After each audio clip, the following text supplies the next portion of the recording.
get? Oh, I guess we'll never know. Alright, one sec. We are playing Elden Ring. We are in the DLC, but let's give it a minute because I failed to do the tests. Now we could be like halfway live. Hey, welcome. You're the first. Alright, let's see. I'm expecting it to be quite a quiet night considering that it's Friday. You about to turn up? Turn up to what? What's happening? But yeah, I was literally just saying I'm expecting it to be quite a quiet stream, which might allow for me to play some more like story-based games.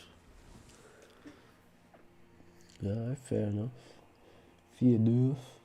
I need to make that text larger because I cannot see it. Aha. How's that affected our... That is massive! Alright, so this is going to be awkward. I don't know how it goes. I haven't been out since I was like a teenager. I don't club. So I don't know how it goes. So there's that. But I can understand, I can imagine. Let's put the chat smaller, shall we? No other way to do it? I don't know, man. I'm not really a partying type of person. Not to say I wouldn't, but it's just it just doesn't seem to be the lifestyle that I live, you know? Alright, so anyways, test. What we got? Got this part. Request up here. Are we live on the Red app? What do you mean it's low? How dare you? I literally charged it. What do you mean I'm professional? I wish that were the case. Right, test. 1, 2. Oh, what is that? What the hell? What? Oh, Aston, has it changed the screen format for you?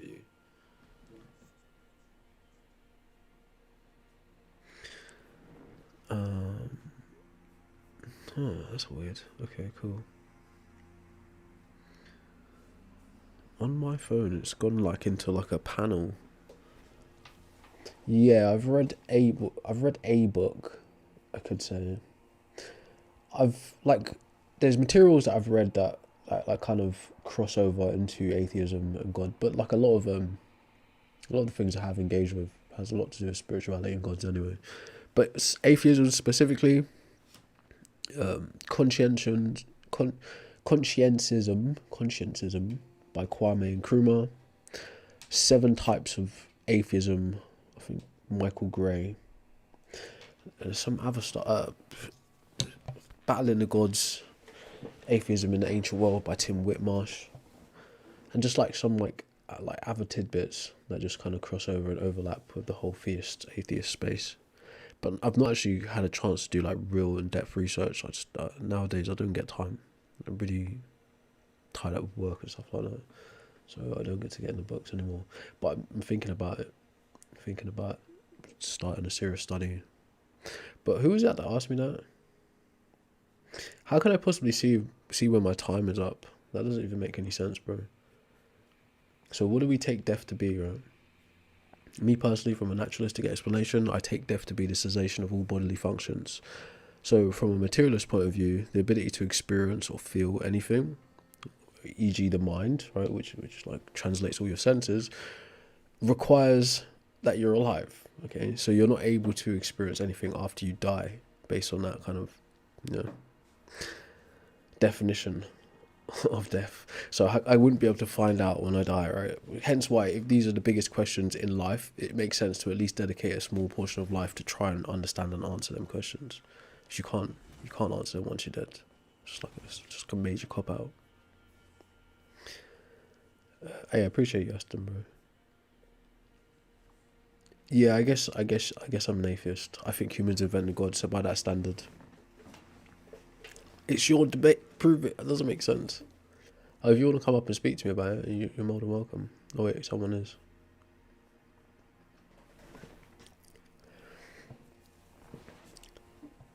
Hello. It's a bit laggy. Hello. Hi, Seth. How you doing? Hear me? Yeah, I can hear you. Can you hear me? Yes. Can you hear me good? Because I have a headset on. I'm not sure if you can hear me good. I can. How do I pronounce your name?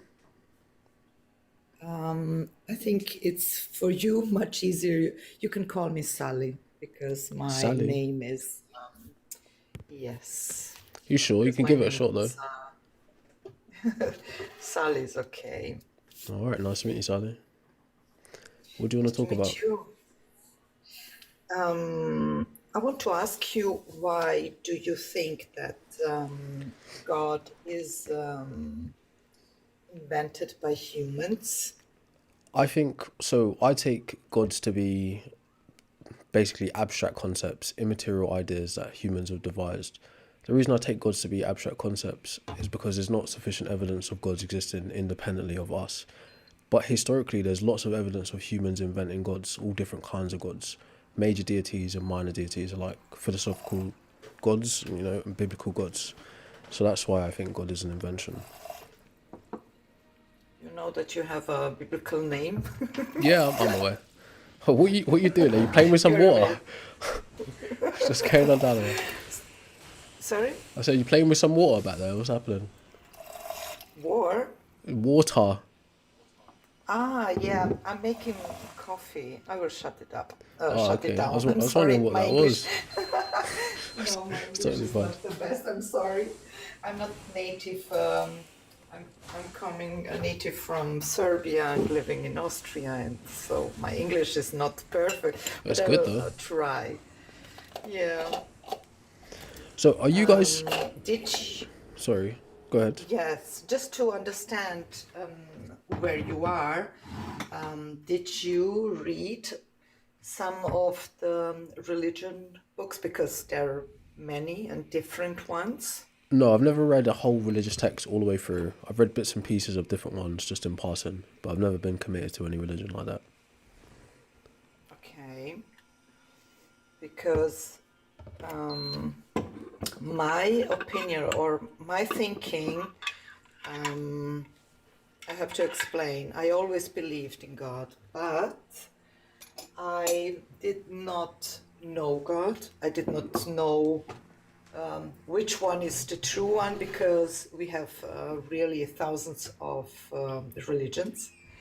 And my sentence was, out of my ignorance, and now I can say also arrogance, I said always, it was like a mantra, all the religion are the same. Oh yeah, that's understandable. And As a but category, this that is makes not sense though. true. Yeah, but this is absolutely not true. I was telling this without researching or reading all the texts. I wouldn't say that's necessary for you to do that. Religion is based around belief systems, right? So, whichever you decide to engage with, right, let me put it another way. In order to engage with the idea of God, you don't actually have to get involved with any religion at all. Like, gods exist, concepts of gods exist independently of religions, right? You realize that? Um, what do you mean exactly? Maybe I didn't understand it well. So the idea of God predates any religion that you will find. So it's not a necessary prerequisite to get involved with religion in order to know about gods. That's what I'm trying to say. Okay. Well, if there is a God, it's natural that people always knew and believed in God. I would disagree. It's funny for me.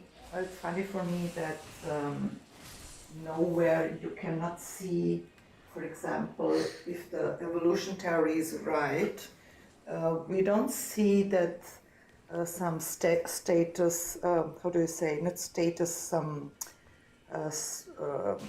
forms of the monkeys, because I think you have a misunderstanding of what evolution is. Then, if you're expecting to see a monkey that's turning into a human, you don't really understand no, evolution. it was a sort of, I know, it was not a monkey, but it was a sort from the family of the monkeys. So are you saying you don't think evolution is real? No, and I can explain it why. Okay. Because if you look, the first bacteria has information. If you look, the first cell, it has information. I don't think there's any And such when thing as the you- first cell. Just to finish that, and when you can put the beginning wherever you want, but one thing is very clear: information does not pop out of nothing. So the question for you then is, how do you think information comes about? It comes from a mind. In Right, that so- case, from a mastermind. Does that mind come from somewhere then? It has to be, because if you think logic, nowhere we can see that information pop out of nothing. So, Even when but we are wait, thinking, but there's a problem with that because you're about to make a special pleading for that mind. That mind also can't just pop out of nothing, then can it? exactly, and that's why God says He is eternal. I think we all have No, struggles God's never said anything. with eternity. God has never said From anything. the Bible, No, He says in men the say Bible, men say that men's descriptors matter little. If you read a different religion, they have a different description. They talk about a different God, but there's never been evidence of God actually ever saying anything. I'm with you. I So- was thinking the same. Yeah. He's I'm never with actually you. said anything. If he exists, why we calling it a he? We don't know. Just based on historical patriarchy, that's why we're calling it a he. To explain my background, I hated the Bible. I cool. was a hater of the Bible, and I had struggles. I never read it, and I had a lot of fights with people who told me I should read the Bible, and I told them, because I knew the history of the churches, and there was the Dark Age, and it was very evil. We know that. So I was always thinking that the churches has written the Bible without knowing that was not written by the church. Essentially, it was what you call the Bible. The New Testament is put together by people which would be called the early church fathers, also known as the Council of Nicaea, etc. Yes, exactly. So the Old but not Testament, the Old Testament isn't written by the church. Yes, that's Judaism but or the not Tanakh. Exactly. Yes, but not from the from the Rome Church. It was people. It was the apostles and Yes, people but who brought that Jesus. together for you? It was the Romans.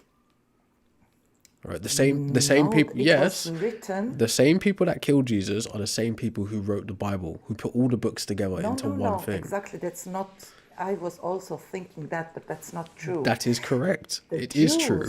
The Jews have written the New Testament, not the Romans. No, I don't know about that. You Right? don't find any. No, you don't find any Roman writings.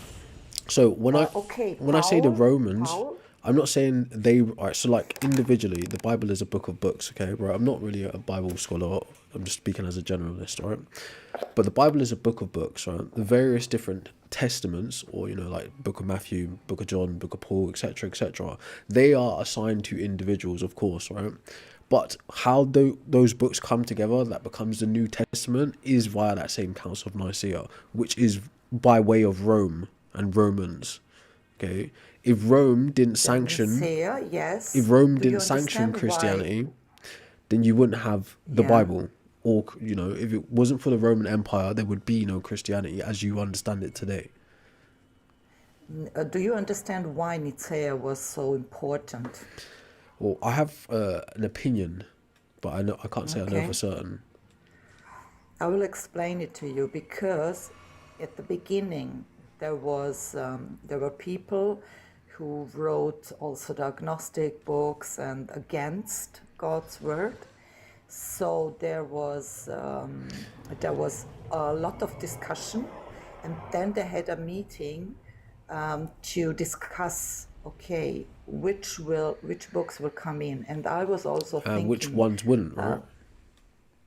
exactly which will come into the Bible, Right. So and so so everything what that's men is deciding God's word for you, no, but it was a essentially. logical discussion because I will give you an example.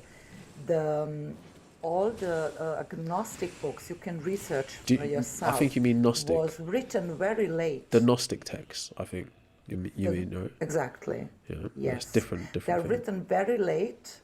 So this was how will I explain? This was against God's word, like you Again, have today. You but have a lot of I have to pull you up about the fact that you're saying it's God's word. Again, there is no evidence God has ever said anything to man. The only words you have about God are the words men have written about God. Right, just to be clear, you can believe it's God's word, right, but I don't think it actually even says that it's God's word. It's divinely inspired. well, it sounds like I said, my background was the same. I did not believe in the Bible, and I thought this is on man has written it. Exactly the same words like you are telling me. Men did write it. But when There you aren't any books that have read, ever come around that didn't come from men. Just oh, straight, of course, as simple as that. yes, men have wrote it. But when you start to research and read, I will give you an example. This is something you should maybe think about. God says in Genesis that He made God the doesn't say man anything. from the dust. Just to be clear, Okay, God doesn't say anything. okay, The book but says that. it says Right? so. Yes, the book Okay, says that. and He says, okay, but let me finish the sentence. It's very important. Go for it. It was Genesis was written by Moses, right? 4.5, almost 5,000 years ago, I'm not certain. I don't know. and it's the timing. You have also archaeological proofs for that. But let's go I back think the to this primary very sources for Genesis interesting. come from Sumerians, so that would predate Moses. No, Yes, that's why I told you no, no. I also thought that. No, I you have, mean, when you research it in deeper, really deep, you have to dive deep yeah, in, like and then you will you would see. have to give some sources, not just say just research, because I have looked into it. The primary story of how the Earth is formed comes from the Sumerians. That's the foundational text that becomes Genesis, as I understand it. So what you're saying needs to be some sort, like you can't just say that. It's not the same. But it's the It's source. similar. It's the source. It's the source material. No, Okay. no, no. All right, we'll just have to But disagree on like I that because said, I'm you pretty sure have to, certain it is. you have. But let me finish this sentence. And the human Adam was made out of dust. And when I started to read, I thought, okay, I have you now. I will disagree with that. And then I thought I can check out the chemical. Like I said, I was very struggling. I hated the Bible, and I thought, Yes, okay, like I will I check now understand you, the but just to be clear, speak chemical. for yourself because I'm not saying I hate the Bible. Not at any point have I said that, right? So just keep in mind, you're speaking for yourself I here. did. I'm Right, speaking yeah. for So just myself. yeah, don't I project that to did me. that, yeah. Right, No, no. I'm telling about myself. I'm not cool. telling that you were Yeah, this that's person. I fine. was very That's fine. mean without knowing. And I thought, okay, I will check now the chemicals from human and the earth. You can check that. We have the same chemicals, exactly the Yes, of same course, because chemicals. matter exists and everything is just a different configuration of matter. Of course, we're made of the same things that the Earth is made of. We're made of the same things that Mars is made of, asteroids are made of. Like matter is the primary thing in the universe. Yes, but So this of is not the course, question. This is not the question. The no, question is, it is how important. did Moses It's know clarity. that No, that is not the 5,000 years question, right? ago? That's something that pertains to your beliefs, right? To be honest, I really don't know where this conversation is actually going. Right? As I've already stated, the creationist myth stems from the ancient Sumerians. Right? I can't remember the exact time period. It's been a while since I've talked about this. But the myth of man being created in that way, dust, right, predates Moses' existence. Okay, it's just updated at that point where I Judaism can is tell you formed. one, yeah, I can tell you one thing that I see. Might even have the It's timeline always the here. heart. Yeah, it's not the mind, it's the heart. Yeah, You don't want a God the heart. The heart above is simply just you. an organ. It's just an organ. Do you love somebody? What has that got to do with the conversation? It seems like you're seeking something to manipulate instead of actually facing up to what's being No, said. you say it's just an organ. Yes, of course, it's just an Do you organ. love somebody? It has nothing to do with your You love heart. somebody. It has nothing to do with your heart. That's poetic language. Your heart is an organ that pumps blood around. It's an electromagnetic organ that pumps blood around your body. Okay, Right. we're Poetically saying speaking, yeah, your we heart love with the has something to do heart. with love, right? But Okay. love itself is just an abstract concept. Love has more to do Do you with love somebody? love has more to do with mind than it does with heart, right? Love is a combination Do of you want to be concept. separate Listen, from all the people you listen. love? Love has more to do with concept and biochemical reaction. Across language, across cultures, love isn't consistent. Different cultures have different ideas of what love is. Okay, just to be clear. Okay, so the only thing that is consistent, So you have only the only so you thing that have is only consistent, chemical reactions. You don't right? love anybody. So you add the concept, you add mind, right? Idea on top of the chemical process. This is what humans do. Okay. So when we speak poetically and say, oh, the heart wants what it wants, we're not talking about the actual organ, the heart. We're speaking poetically, metaphorically. I understand the evolution theory That because had you nothing to don't, do with you evolution. cannot. It has, of course, it does, because if evolution is true, you cannot love. You have What are you only talking chemical about? reactions. What are you talking about? Look, right, so you could believe in God and still be consistent with evolution. There are people who believe God created the world, but they also acknowledge the very real reality of evolution. Right? I don't know what Yes, you but not think, everybody but can be right. So right. We are evolution talking about is a love. thing, right? And love is also a thing. But like I was just saying to you, love is what is correlates to like biochemistry, right? Chemical reactions, neuroepinephrine, oxytocin, serotonin, Exactly. etc. Exactly. But love Exactly. is Then a you concept. cannot Listen, love. respectfully, I think Sally was it or Sarah? Yes, Sally. Love is a concept. Think of love as a pill, an empty container, right? As a concept, it's an empty container that we fill with other concepts. So within the concept of love, we have sensuality, right? We have relational, agape love. We have brotherly love, etc. Right? We have love of food, love of things, love of life, etc. We fill this empty container Not. capsule, an immaterial idea called love via language, with other concepts. So when we point to sacrificial type of love, we point to agape love. When we talk to familial love, we talk like relational. When we talk, etc. We invoke the concept. But the only thing that translates across languages, across cultures, is the biochemical reaction when experiencing external stimuli, e.g. having an interaction with someone you care about, or someone that makes you feel flustered, or someone that you're attracted to, etc. That's the only consistent thing. Yes. Right? And in the evolution theory, it's only chemical. It's both. Chemical.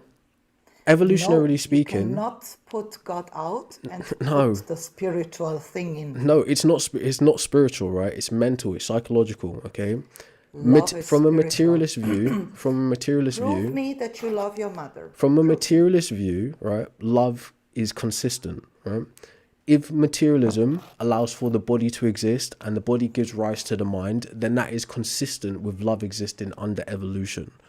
Okay. They're not separate, right? You can think that love is spiritual. You're entitled to think that. That's not something you could ever demonstrate. Because as I just told you, You cannot across prove love. cultures, the only thing consistent about love is the biochemical thing, which speaks to materialism, the actual body of the human. Exactly. If Right? So you put you out don't the need spirits for spiritual love then. aspect, you can. That's my point. You cannot prove to anybody that you love your mom, for example. Yes, because it's an abstract concept. It's an idea.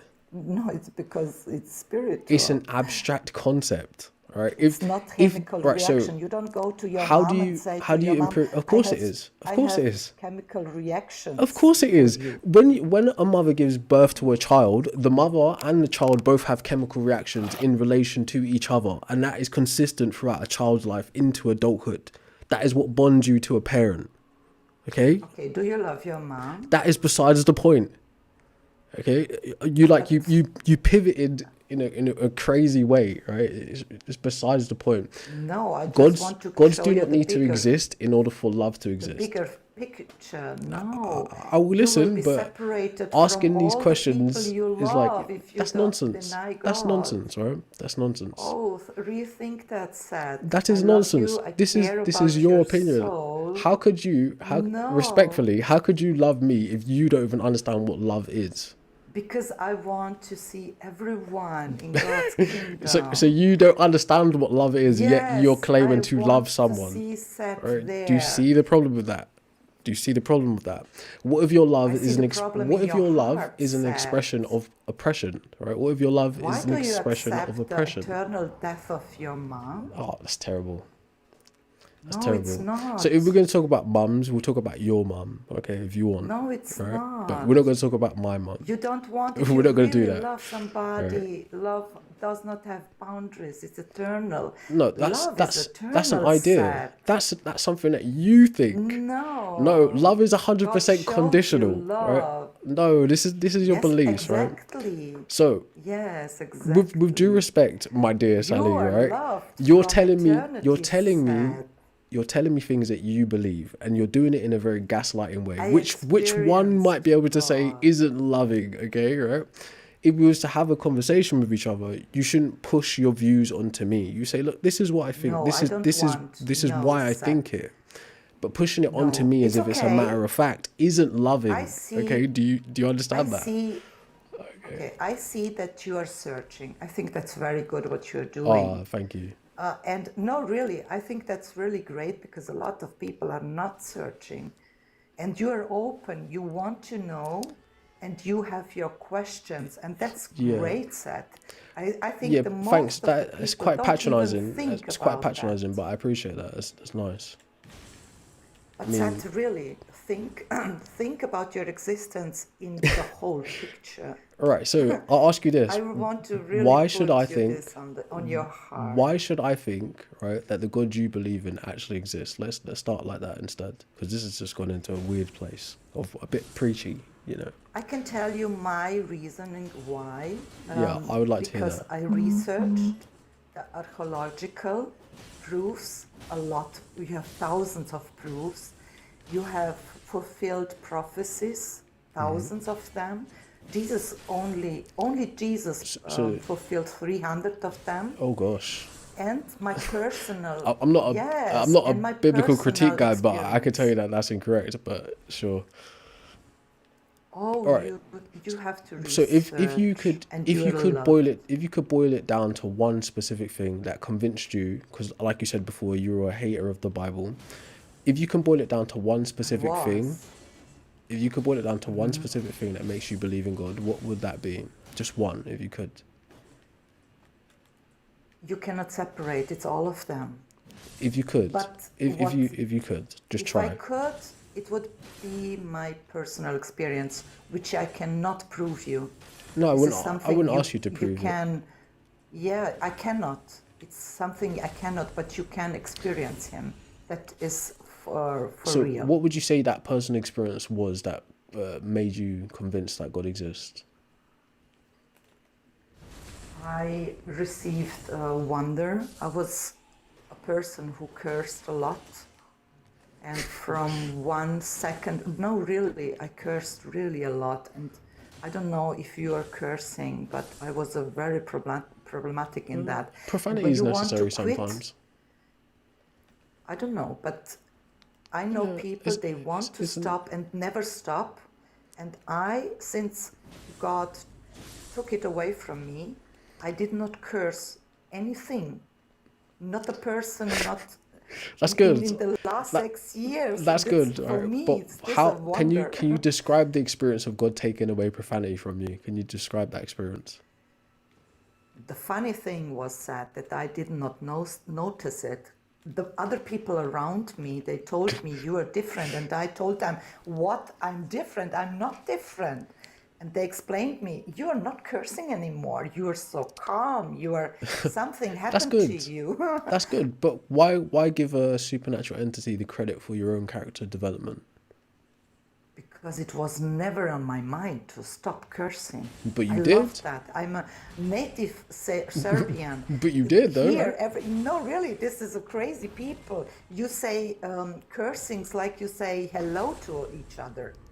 Yeah, so It's in that's the blood culturally of the that's people. culturally appropriate then. So it wouldn't really be. Terrible. No, it's not necessarily terrible though if it's a cultural norm. Not necessarily. So the truth is, we use profanity when we lack the ability to articulate something or we want to emphasize something. But if it's culturally Yes. normal for you to F and blind, then that's not necessarily anything bad. But It's just the do you way you know when use it language. happened? What do you mean? I will explain you. You will not believe me what happened really, because I was talking to God. It was not, I didn't even pray. I was talking to him, and I Oh, I've got felt, questions about that. I know you will not, you will not believe me, but I felt literally something going inside of me, you Pause. know, Or not like really. spiritual. I know you, that's what I'm telling you. You cannot believe me, and I It's understand that in don't get me wrong, fullness. right? You will think It's not that I'm you will trying think to I'm disbelieve you. crazy. Well, yeah, of course. Like, look, It sounds crazy. I know that. look. Everybody told me that I'm crazy, and I told I'm not them saying you are crazy. I'm just simply acknowledging there are things that we can't actually articulate with language. Language isn't like, I heard someone say language doesn't create meaning, right? It triggers it, right? Or there's another way to say this. But there are just things that cannot be described in vocabulary, and it doesn't have to be anything supernatural. We're just talking about just internal feelings, right? There are things you need to be able to know and words you need to know. Like you're speaking my language very well when I couldn't even speak your language, so you're quite ahead of the curve anyway. So I'm not saying you're thank you. crazy. I'm not saying you're crazy just because you can't explain what you're saying. I'm just saying, all right, because you can't explain That something, is, it doesn't necessarily yes. mean you need to fill it with an answer temporarily and act as if that answer is the There truth. is, yeah, there is one more thing that is really also crazy. I was never inside myself calm, and he gave me a peace that I cannot explain to no one rationally, and it does not leave me for years now. That's good. And I see that is supernatural, because No, I that wouldn't be was always supernatural. somebody who is very, how can I explain? I was very, I was always fighting with the world. I wanted to fight for the good, Well, for truth, perhaps you for, just started to mature. Perhaps you started to mellow out. Like that's quite normal. That doesn't sound supernatural. You realize that, right? Like any number of things for could me it bring is, someone to that because point. I was always different my whole life, and I'm 53 now. Yeah, we all think we're the main character, but we're not that much different from each other. To be honest, to be honest, we're quite consistent with human nature across the board. You know, we all think we're special, but we're not really. You know, But you are special. not. I mean, like in terms of the conversation wise, like these Yeah, things are but for expected God, as a you're human. very special. I doubt that, right? It's specifically because of the Bible type of God. We're definitely not significant to that type of God, given the things that happen to us and the things that He's reportedly done to us. So we're not special to a Bible type of God. Maybe like a Spinoza type of God. You know, maybe we're special to that type of God, but No, not a somebody Judaic dies or for an you. Abrahamic God. An Abrahamic God couldn't give a damn about human lives. He became Yeah, but he became human No, I disagree and with died that. for you to I save disagree you. with that. So it Yes. makes no sense to save us from himself. Yes, So exactly. so he Because killed. God is So holy. he killed himself, right, to sacrifice himself to himself on behalf of us. Yes, That makes exactly. sense to you. Absolutely. Because love was never just a word, it is action. So It is why didn't he just make it sacrifice. so suffering wasn't a possibility, or that humans wouldn't cause suffering, or that he wouldn't make I, us suffer, a instead good, of sacrificing a good himself to himself? question. A good question, yeah. I explained it always like this. God is almighty and he created everything. You hope, And you hope, but I don't I'm think he created sorry, my himself though. phone was ringing. And he is not a weak mummy. You cannot come to God and say, I'm sorry, justice must be served. What? And it was for me That's kind of the frightening. premise of Christianity. That's literally the point of grace and forgiveness. Exactly, So you're saying that's exactly. ineffective. You're literally But his saying love is Christianity is stronger. ineffective. You realize that? No, As what his you just love said. is. What did I say? So you said Sorry. you can't just come to him and just be like, "Oh, forgive me." Like justice has to be served. Like, so you're basically saying like Yes, Christianity is inert. It doesn't work. exactly. So But why subscribe to it then? stay with me, dive deeper into that. Because in the beginning I thought God is holy, and I thought, but this is a beautiful thing. That means that your eternity, you will always be holy to you.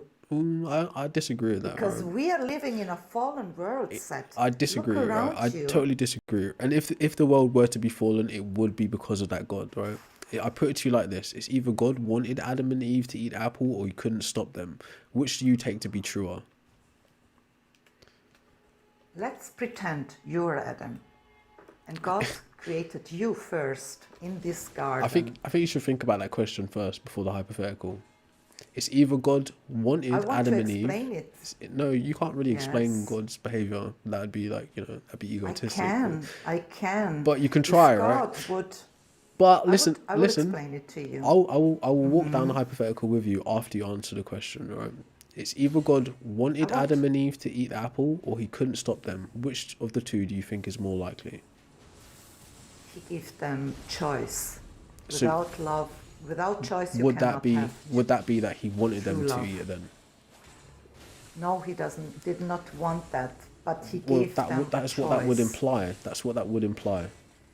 Exactly. So Love needs right. choice. So If so somebody again, I'll presses ask you you and again. tell you must love me, Well, he has set that you will up. never love this. That is literally the No, scenario he set up in set in motion. no. Okay, so right, I put it to you like this. Okay, in when you invoke the idea of choice, you also like subtly sneak in free will. In a Christian paradigm, you can't have that type of free will. One, because God is apparently all knowing, so your choices wouldn't matter in that kind of context. But two, as a believer, your will would never overpower God's will. So anything that could happen, good or bad, would be because God willed it. So, e.g., the bad thing that makes the world fallen, Eve and the devil and Adam eating an apple, would be because God willed it to be so. If God didn't will it, it wouldn't be so. Right? Do you get it? Yeah, but look, So the you choice is never are really yours saying then, is what it? yes, it is. You No. are saying what you say out of your free choice, and that's okay. No. All right, You can so say no to God. I He will would not force I wouldn't have yourself. the capability to do that. All right, think of so right. You have There's a problem in this, right? already. If we were to say, look, let's start at just base theology, if you will, right? Just the premise that a God exists. From the premise that a God exists, and we'll even assign him the creator of all things, right? If we was to just leave it there, we wouldn't have these problems. But the minute we start saying God does this and he doesn't do that, and he does this and he acts in this way and he doesn't act in that way, we create all of these internal contradictions all the way down the line to the point where you're trying to argue about free will, which has been given to you, which you can't refuse, right? All these kinds of things are just unnecessary isms and schisms, as the old folks would say, okay?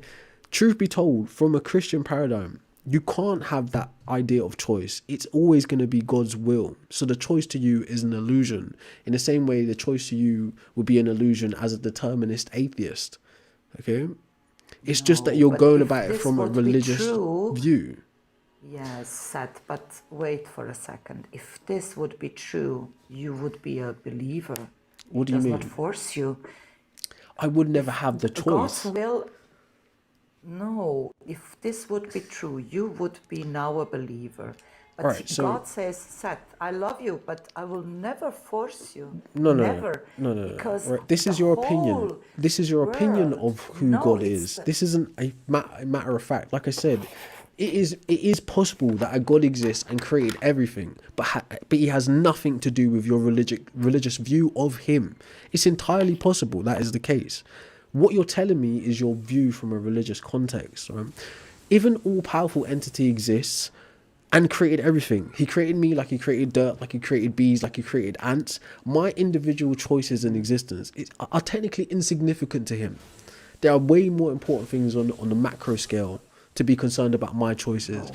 And if he you made are it, very listen, important to if he him. made me, there's no good reason to think he would need me to believe in him. That speaks to human psychology, right? That's humans pushing their like anthropocentric points of view onto the God, because it's an anthropomorphic deity, the God of the Bible, right? So you are acting as if it thinks like a human, but you have no reason to think God thinks like a human. Ultimately, that's just your No, religious he does view. not. There you go. So If why God would God would be need like me to a, believe in him? He wouldn't. he wants a relationship with you. That's It's not about again, that's a believing. human view. Like, all right, so there's a type of Yes. thing called deism. Okay, Okay, let's it's a say group. It's God people that exists. believe God Why exists, but does he he? doesn't interact with humans. That He God is is. also He possible is to. No, interacting I'm all the saying time. deism is the belief that a God exists and he made everything, then he just walked away, right? And he didn't interact with anybody. It's possible that that God exists too, and he doesn't want a relationship with anything in this solar system, right? In terms of theology, right? All of these gods, all of these types of God concepts, deism, In that case, we pantheism, would be right? the most unhappy Panentheism people are more likely in every than existence. monotheism, because monotheism is entirely dependent on human points of views about what God is, who God is, how God thinks, what he does. Whereas deism just says, he could have created everything and stepped away. Pantheism says God is everything and essentially we are like a part of the whole set. Right? Other views about what God is and what God does are way more not just practical, way more just robust, if you will, right, than a monotheistic view. The monotheistic view is giving Can I you ask you something? internal contradictions. Right? It's weird. Yes. Can I ask you something? Sure. What do you feel when I tell you, be honest, what do you feel when I tell you that God loves you from eternity, that he knew and loved I you feel a before he sense. created I feel a you? sense of manipulation. That's what I feel. Not only on from you, the person telling me, but if the entity actually exists and is going about things in this way, I feel a sense of manipulation, right? Which would invoke, Why? some kind of retaliation.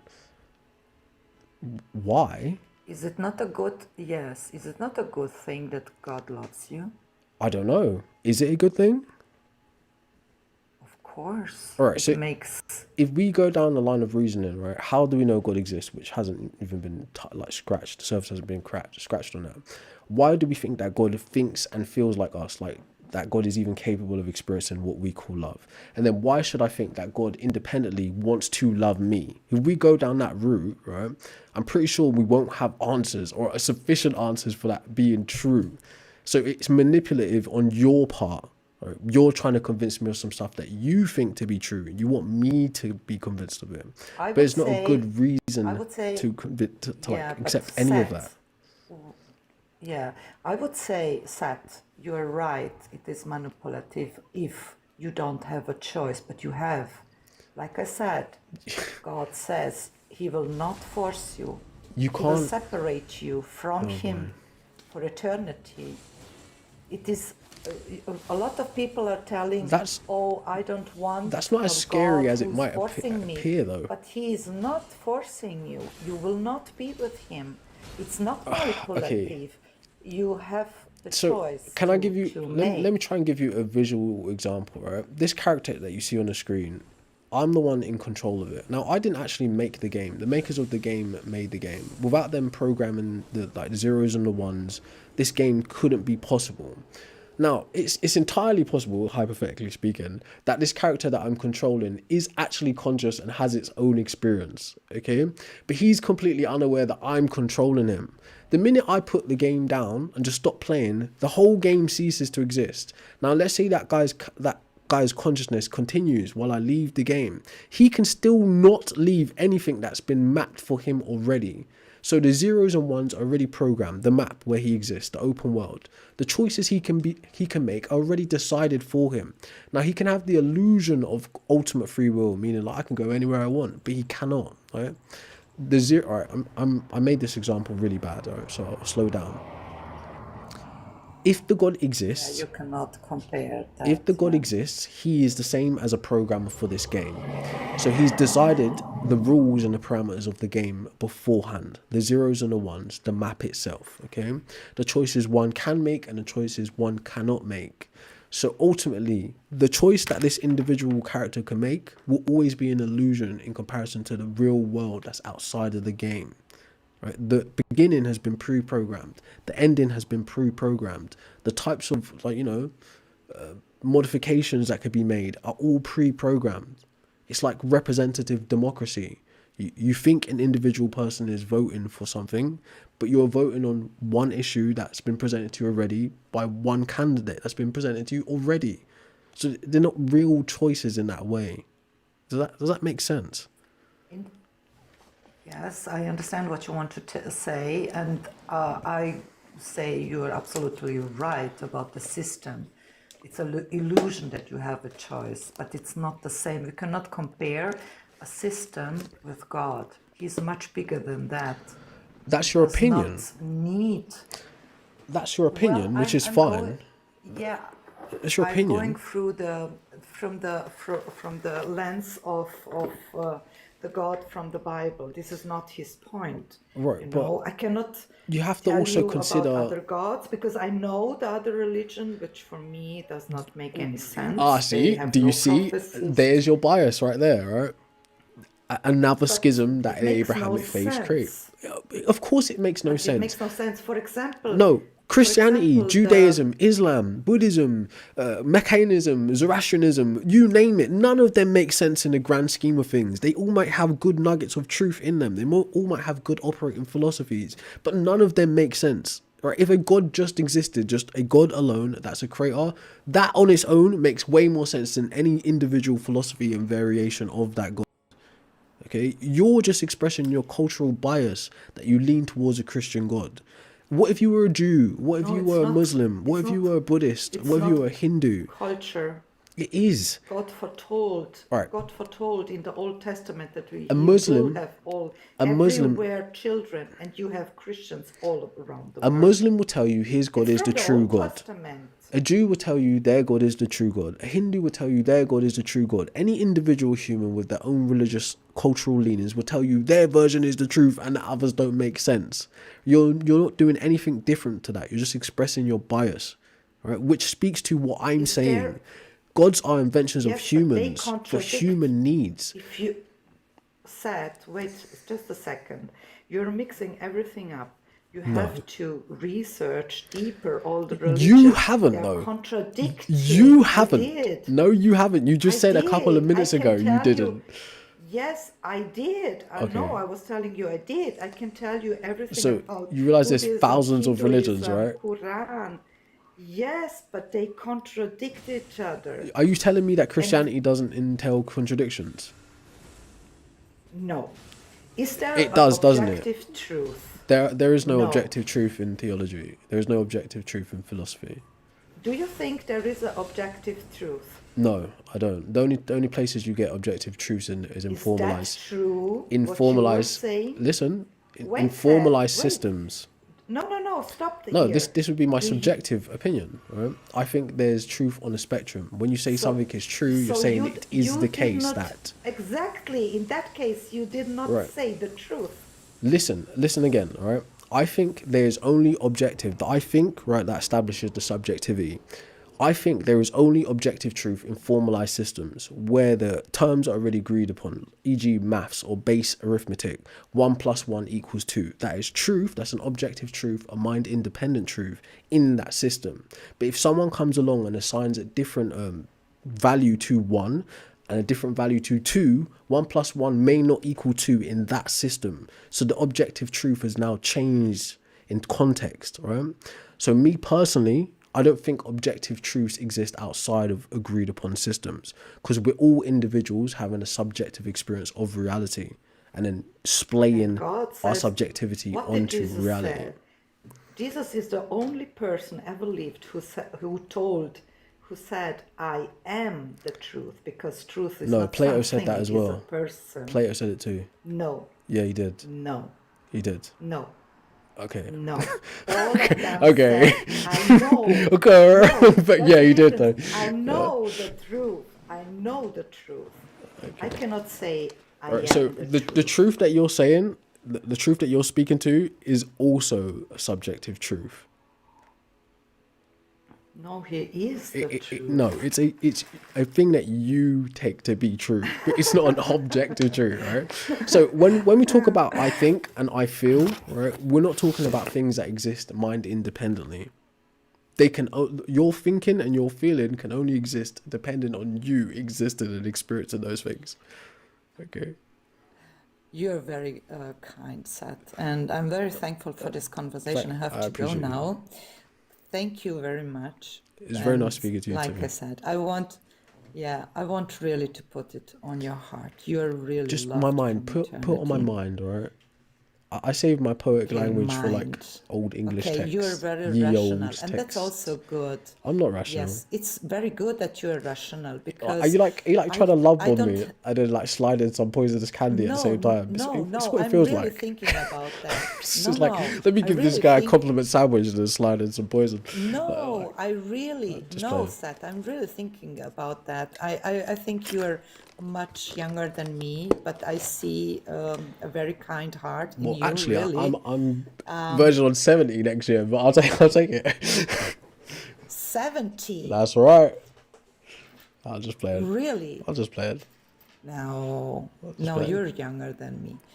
No, really, I think that you want to understand it rational is a very good point because I wanted also to understand it rational. And that's why I was really in rabbit holes, a lot of them. And search, don't stop searching. All right. Don't So, stop that. what is the Okay? criteria for searching though? If you want to be honest. Search history, because if Jesus did not resurrect, everything didn't. you can put in a trash. No, There's not evidence in No, history there isn't. also. There isn't though. That's the Please problem. research. I I have also like. thought Do that. you think that I haven't spoken to Christians about this copious amounts of times? There isn't evidence that Jesus resurrected. There's literally none. You Right? go- All tales about his please go- resurrection are from the Bible, Sally. Okay. There isn't No, independent just go evidence deeper. of that. Okay. There is a go deep deeper look. history. Sally, I can almost promise you, right? If it was evidentially true that Jesus actually resurrected, there is no human alive that wouldn't have heard that already from a Seth. Christian, right? It would be a matter of fact, not a Seth. matter of belief. Okay, it would be a Seth, matter you of have fact. more than 25,000 archaeological evidence about the No, Bible. no. Right, so, but Oh, not this, yes, not this event, research. not this event, Oh, yes, Sally, the right? Not this most. event, right? The Bible is what's called a religious text. research. I have researched this. The Bible is what's called a religious text. It's written with a theological agenda. Within a religious text, you can have historical facts, you can have real existing people, right? It could point to places, events, and real things that happened. But those things, right, are, right, put in the context of the Bible, they're like historical fiction. But the Bible itself is about beliefs, not about historical evidence. So things in the Bible can correlate to reality, like actual places, actual people, but the events that surround Jesus's life aren't accounted for in the real world, e.g. the divine birth, the miraculous birth, the walking on water, the healing the sick, the blind, etc., the raising the dead, the resurrection himself. Those things aren't supported outside of the Bible. All you have is testimonies from the Bible and other people who claim to know what's been told to them, e.g. Josephus, Tacitus, etc. Okay, so you can't just throw it out there like, oh yeah, it's a fact that Jesus resurrected. No, it's a part of a belief system in the context of a religious text. It's not evidentially true. Okay, so just to be clear, conclusions out. Yeah, but you can there's a make difference conclusions out every happening, everything what happened. People died for this truth. Who cares?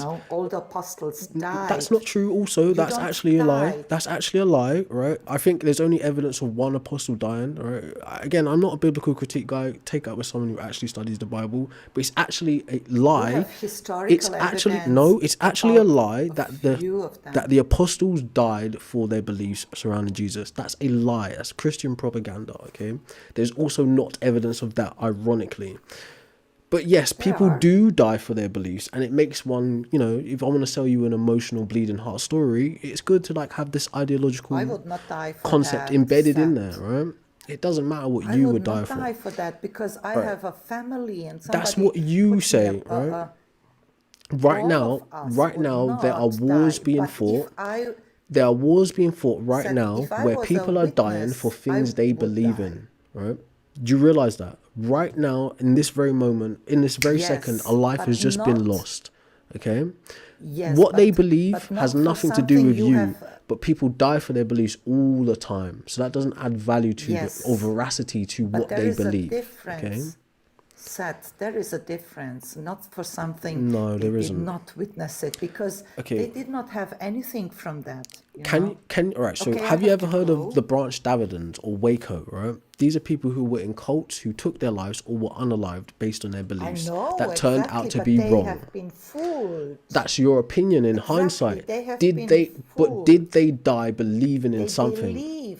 In a lie. Did they die believing in something? Yes or no? On a daily basis, people are believing in nonsense and will die for that. But on my side of the table, I'm saying you're one of the people believing in nonsense, which is possible you might go on to die because of it. I'm not saying you will, and I wouldn't wish that on you. But you are one of those same kinds of people. You're no different to Branch Davidians and Waco. You're no different. You're just part of a 2,000-year-old tradition of the same thing. You're not better than them. Like I said, I don't have a blind faith. No. I mean, I would never follow blind faith. You would be safer. I mean, put it this way, you'd have more integrity to say you have blind faith than pretend you don't, right? Because the only other type of faith you'd be having would be a bold-faced lie, because it's not supportable. If I tell you that, so it'd be more honorable to have blind faith in this scenario. You will tell me I am crazy. You understand that? You will tell me. Your experiences. I cannot prove that. Right, your experiences are your private experiences. So that's not what's in question, right? But which I usually say to people, I don't take people's personal private testimonies as facts about our shared reality. But if that person has built rapport with me, everyone can tell you. Yeah, people can also lie. Right. So all men's are liars. You would have to be willing to be critiqued on your personal testimony. But I ask people's permission before I do that. So I'm not telling you that you need to share your testimony on what you experience. I've already acknowledged that me and you both cannot always articulate the things we feel. No, right? but what I wanted, just a second, Seth. What I wanted to explain is, this is one part, but I was not satisfied only with that, because there was moments I was thinking for myself, okay, now you're crazy, but I was not. But this was why I went very deep and went into very, very deep researches. That was very important for me, because I'm also rational. That's why I'm telling you, that's good. I don't think you should be a skeptic. But look, you should be. But just I know that's the nice critique that Christians like to throw out. Yeah, you should ask questions unless those questions actually incite something. But that being said, right, I don't think that humans are inherently rational. That's a philosophical view that's held by some people a couple hundred years ago. And I also don't think the average person has the capability or the tools to do real research. We say we do research by doing a couple Googles, reading a couple books. But there are people who have to be taught how to do research in order to go on to do master's degrees, PhDs, etc. Research itself is a tool. It's a tool set. Sorry, it's a skill set that has to be learned and mastered on its own. So just like when someone says, yeah, just do your own research. Yeah, I can do a couple looks. I can look under a rock. But what does that mean? Like, what? It'd be like saying, look inside yourself and you find the answers. Well, what if what's inside of you is just nothing but bullshit, right? Will you find the right answers? Probably not. Okay, so it's okay that you come to some conclusion based on your experiences, but I think you should also acknowledge they're just based on your experiences. You know? Exactly. And that's why I told you I myself was not only satisfied with that. I experienced wonders, but I told myself, because I was a very, I am from natural, a very skeptic person. So I went into a lot of rabbit holes, and I wanted to understand. I wanted to understand it also with my mind, and I wanted also a lot of proofs. And for me, it's okay because, you know, we all are very different. And if my mind need also the rational part, it's okay. So have you given up looking then? I know. Are you still looking for proof, or are you satisfied with what you got? Oh, I'm still searching. I was researching, for example, in the last days, the prophecies, because I went into history also, you know, and then I saw, okay, when was this written? Then I look into the history, when was this event? And you have a lot of them, also from the Old Testament. And it's a very exciting for me. Yeah, because that's mystery. You're engaging in mystery. No, I'm speaking about history. No, but as it pertains to like prophecies and stuff like that, you're encroaching upon what's called mystery. I will tell you, for example, that's why it's interesting to people to get into, because it really does depend on interpretation and not the actual event itself. Let me tell you something very, very strange.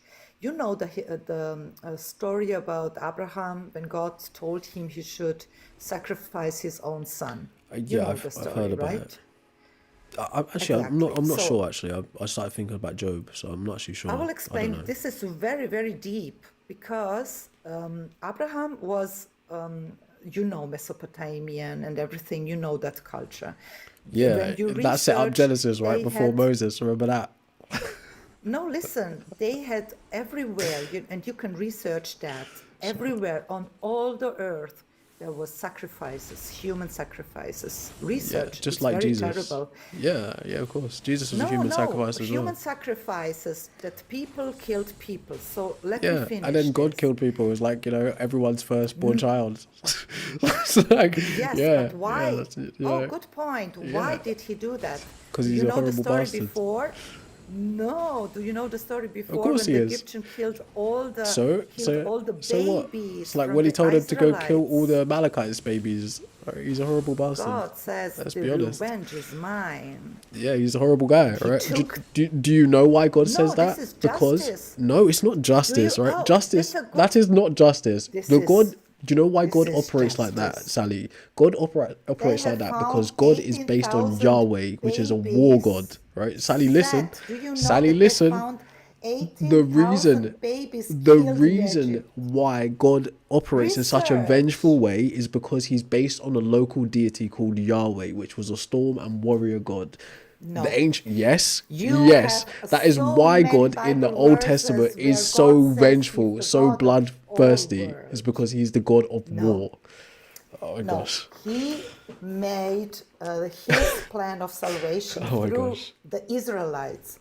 But you have all in the Old Testament where he says he's the God of all earth. Yeah, but that's men. That's men saying that. So the God, by the time you get, not special. What, without Israel, there's no you in Christianity, is there?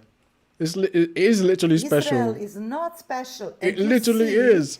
what did, Like to you, it wait, literally is. this is very good. Like what do you mean? No, It's the wait. chosen No, people, wait. right? It's God's favorite people No. and God's favorite nation, so No. they are special. Like that's the whole point of No. theocratical No. hierarchies in the Read the first place, Bible. right? You will The Hebrews understand. or the Jews are No. the chosen people, and the nation of Israel They is the are chosen. Like not it's special. special. No. So It's written there's a also in the Old contradiction. Testament. There is a contradiction for you No. right there. What did Jesus said before he went to the cross? You will not see me until you say, blessed is the one who comes in the name Yeah, of the Lord. but guess what? Jesus They was a did not Jew. have, wait, sir. So They without the did not Jews, there's have no a state Jesus. for 2,000 So they're years, special. like God foretold them. For No, right, so 2,000 years, they did not have a state. no, They were, technically, right. So do listen, you know the history there's a of Jews? there's a hermeneutical kind of part to this, right? So there's a split within Jewish studies, right, where there's like, I think it's L. only Rubinstein. Listen, nation they did not listen, have a listen, home right? There's a guy called for Sterner, 2,000 right? years. There's a guy Since called the Sterner. cross. There's a guy called Sterner or Steiner, sorry, right? He's a Jewish theologian, and his view is that the nation of Israel was always supposed to exist psychologically, a nation without borders, so it connects all of the people across the earth who are Jews as that tribe. It was never supposed to be a land mass. So after the Holocaust, the various different theologians within Judaism argue about this. Right, some say we need to be able to establish this land, which gives them moral licensing to encroach on the Palestinians, etc., etc. Other Jews are like, no, Israel as a nation was always supposed to exist without borders, psychologically as a people. Okay, so you saying like the land, like that has nothing to do with anything, with all due respect. But in terms of Israel, as it stands in the Bible, it is God's favorite people and his favorite nation, so it's special. Without Israel, without the No. Jews, there's no Jesus, No, there's no then New you Testament. don't know the Bible. No. You don't know the Bible then. Okay. Who is Israel? You have the spiritual Israel, and you have on the geographic side. Yes. Who is Israel So now? we are talking about the spiritual Israel in this context, then. All right, the geographical Yes, Israel and is the just spiritual, it's and fake. exactly, and the spiritual Israel is all the people who accepted Christ. But it's still. Did Israel accept Christ? But you're the one who said No. Israel wasn't special. I told you that, yes. because Exactly, and the my point was no. It's salvation- literally God's chosen people. But we're speaking about the spiritual Israel. Who is Israel? Right. Israel is So, the saved people through Jesus. Right, that's your opinion, but You like have I the said earlier spiritual. on, there's like a No, it's hermeneutics written in things the Bible. happening It's here not where my it's based opinion. on it's based on Seth, I'm interpretation. sorry, but the problem is you don't understand the Bible. It's So based on when I say it's in interpretation. the Bible. It's based on interpretation. Okay. No. Yes. You cannot miss that out. All right. So if we actually look at the history of the Levant and the Middle East, right? Israel, or the people just you call the wanted to tell me- Hebrews, were just a real second, I have people to go, who lived in a Seth. real place. Okay. So when you start talking about the spiritual nation of Israel, right, that is a interpretation. Okay. Seth, They were I the have to Israelites, go. they were the But I Hebrews, want they to were the explain Canaanites, you etc., the etc. place. Okay. This is very interesting. Please listen to me. The place where 2,000 years before Jesus came, the place where Abraham should sacrifice his son. And by the way, his son was not a little boy, he was more Yeah. than 30 years. Yeah, but Abraham didn't This is exist the anyway. same- Wait. It's like, Wait, sure. just hear me up until the end. This is very crazy. I mean, I God bet it is is. crazy. Wait, and it was the same place 2,000 years ago, the same place where Jesus was sacrificed. And when you read the text, what does God my say? gosh. He will offer a lamb. He Yes, will give it. that is cute. You cannot do That it is- by that- yourself. Right, so You Sally, cannot earn you need to heaven. understand that You this cannot is only earn important heaven. if you already believe in the historical fiction of the Bible. If you are outside of this thing, right? So let's say you're a Gentile, right? And you've never experienced the Bible or anything to do with Judaism or all of this, right? I'm saying to I you, was the most so terrible outside Gentile. of the context of you as a believer, everything you just said has no relevance. It doesn't have a bearing on reality. Okay, it only matters in a religious context to religious people.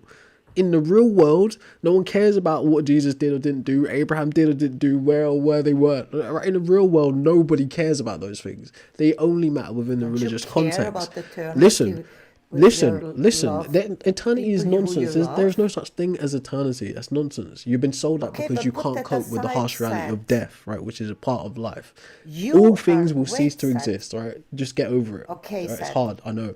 Take But a that being deep said, breath. yeah, you should, because you're worried about eternity and not even the next 5 minutes, okay? So you probably should, all right? But that being No, said, the context of the what I want Bible to say.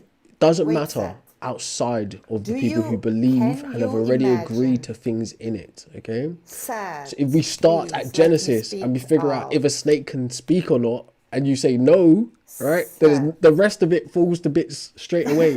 Okay, we're not going to get to Seth, Jesus if please. Genesis is not true, are we? Right? So Seth, we can go back and forth, but I want to ask you something that has nothing to do with the Bible. Nothing. It has yeah, only to do with yourself. and I'll decide Do if it's worth you, answering. can you imagine that you will not see your loved ones one Yeah, day? yeah, of It's course. a question of your That's heart. reality. No, that's reality.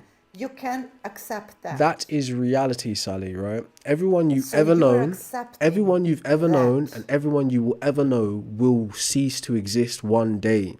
And if you wish to hold on to You are them as if they are a healthy possession, you are a and you fool. are You young. must release them back to When which you or gave them no, to you, right? Go read Enchiridion by Epictetus, right? If you wish for your wife or your loved one to live forever, then you're a fool, right? These are not possessions; they do not belong to you.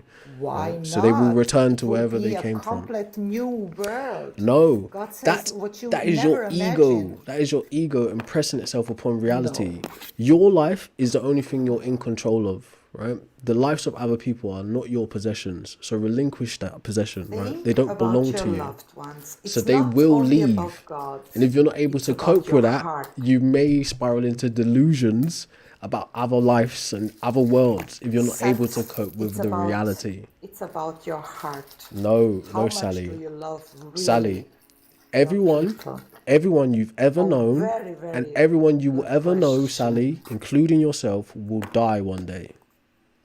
Right, I Sally? will not die. I mean, I will die, but I Everyone, will live again. everyone, Not you me, hope, right? Seth. Good luck to you. I appreciate that. Good Not luck to I. you. I'm not hoping. I know. Good luck to you, right? I But know. as far as the 100%. material world I goes, know.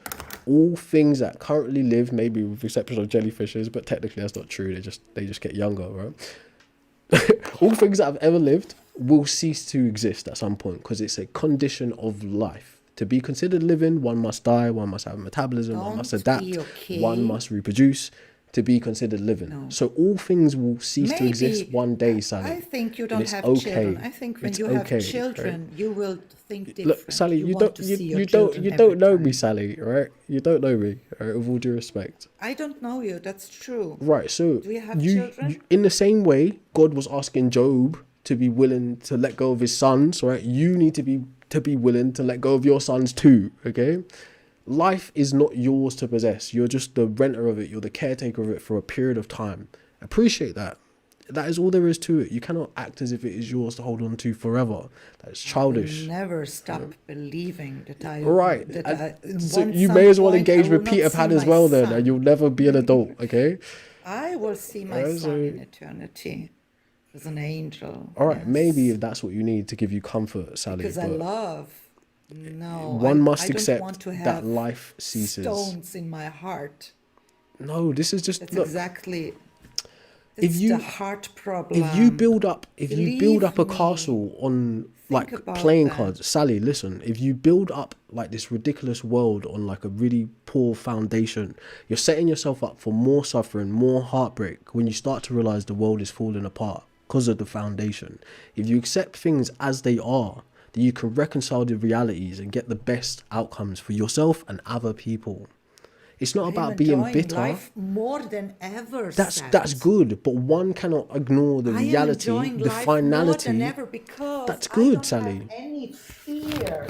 I am full of His love and His That's good, peace. Sally, right? But you It's shouldn't be amazing. you shouldn't be without fear. Fear is necessary in order to preserve your life for as long as possible. So completely without fear is a I bit don't silly, right? have any To fear. be I completely don't have fearless would be any foolish. fear. Okay, but No, all I I'm trying to don't say, have Sally, fear. But I'm it's I'm okay. rational. I'm not crazy, you know. Sally, it's also okay to not be rational as well. It's not mandatory. It's not even a reality, right? It's just a tool that we have access to. Right? There's no rule that tells you all humans must be rational in all scenarios. We are clearly not. So it's okay, right? I'm just saying to you, if it gives you comfort to think that there is another life and there's an extension of this life, fine. There are many ways you can approach that, from a Christian view, from a philosophical view, from a Buddhism view, etc., etc. There are many ways you can approach that. But what you have to also realize, Sally, your way of dealing with these things and this reality is not necessarily the only way. So when someone else says to you, Yes. hey, I've made peace with the fact Jesus that, said he is the Sally, only listen, way. when someone says to you, I've made peace with the fact that I'm living for a short period of time on earth, right? And I will one day cease to exist. You have no right to come and tell them, no, you need to subscribe to this eternal life thing. You're messing up their scheme of life, right? No, you don't You have are. to. You are, right? Well, no, if they ain't got the willpower to argue against you, then you might actually damage them. But reality being said, right, all things as we know them will cease to exist. Even me, even you, okay? So whatever does or does not occur after that, I guess, like Kanye said, we'll never know, right? But you can believe what you want in the meantime. I know it's not a belief anymore. I know it. It's a I difference. mean, It's so a shift. It's a shift that happened in you. It's really a shift that happened in Sally, you. you It's just got not to think something I how many believe. billions of people have ever existed that no longer exist, Sally. A lot Billions, of them will exist. billions of Yes, people that used to exist that no longer exist. Billions of plant they life, will. billions of animal lives that There is existed a at some part that point will exist for and they no eternity. longer Oh exist. yes. But do you know what? If you are that concerned with a type of eternity and eternal life, Sally, then you should make it your duty to do something good or like something impressive in this life so that the legacy and the memory of Sally lives on. That's the point. You cannot earn your heaven. You should be like But God. You are made in His image. You I should. don't We are I, created to do good. I don't But think it's that's in my true. heart because, oh, this is true. But We Sally, are created in His image, and we should be good. earlier in the conversation, Sally, it sounded like you was coming to the realization that God is all powerful, almighty, but he's not all good. He's evidently He's not all absolutely good. good. He's good. He's holy. Sally, that's an opinion, okay? In fact, the idea of good is an opinion. Good and bad are stance dependent things, right? So that depends on your moral values, things you value, things you disvalue, what then becomes good and what then becomes bad. So things that Sally thinks are good are not necessarily things that John thinks are good. So God, John's idea of good may have God being a terrible person, whereas Sally's idea of good may have God being a wonderful person.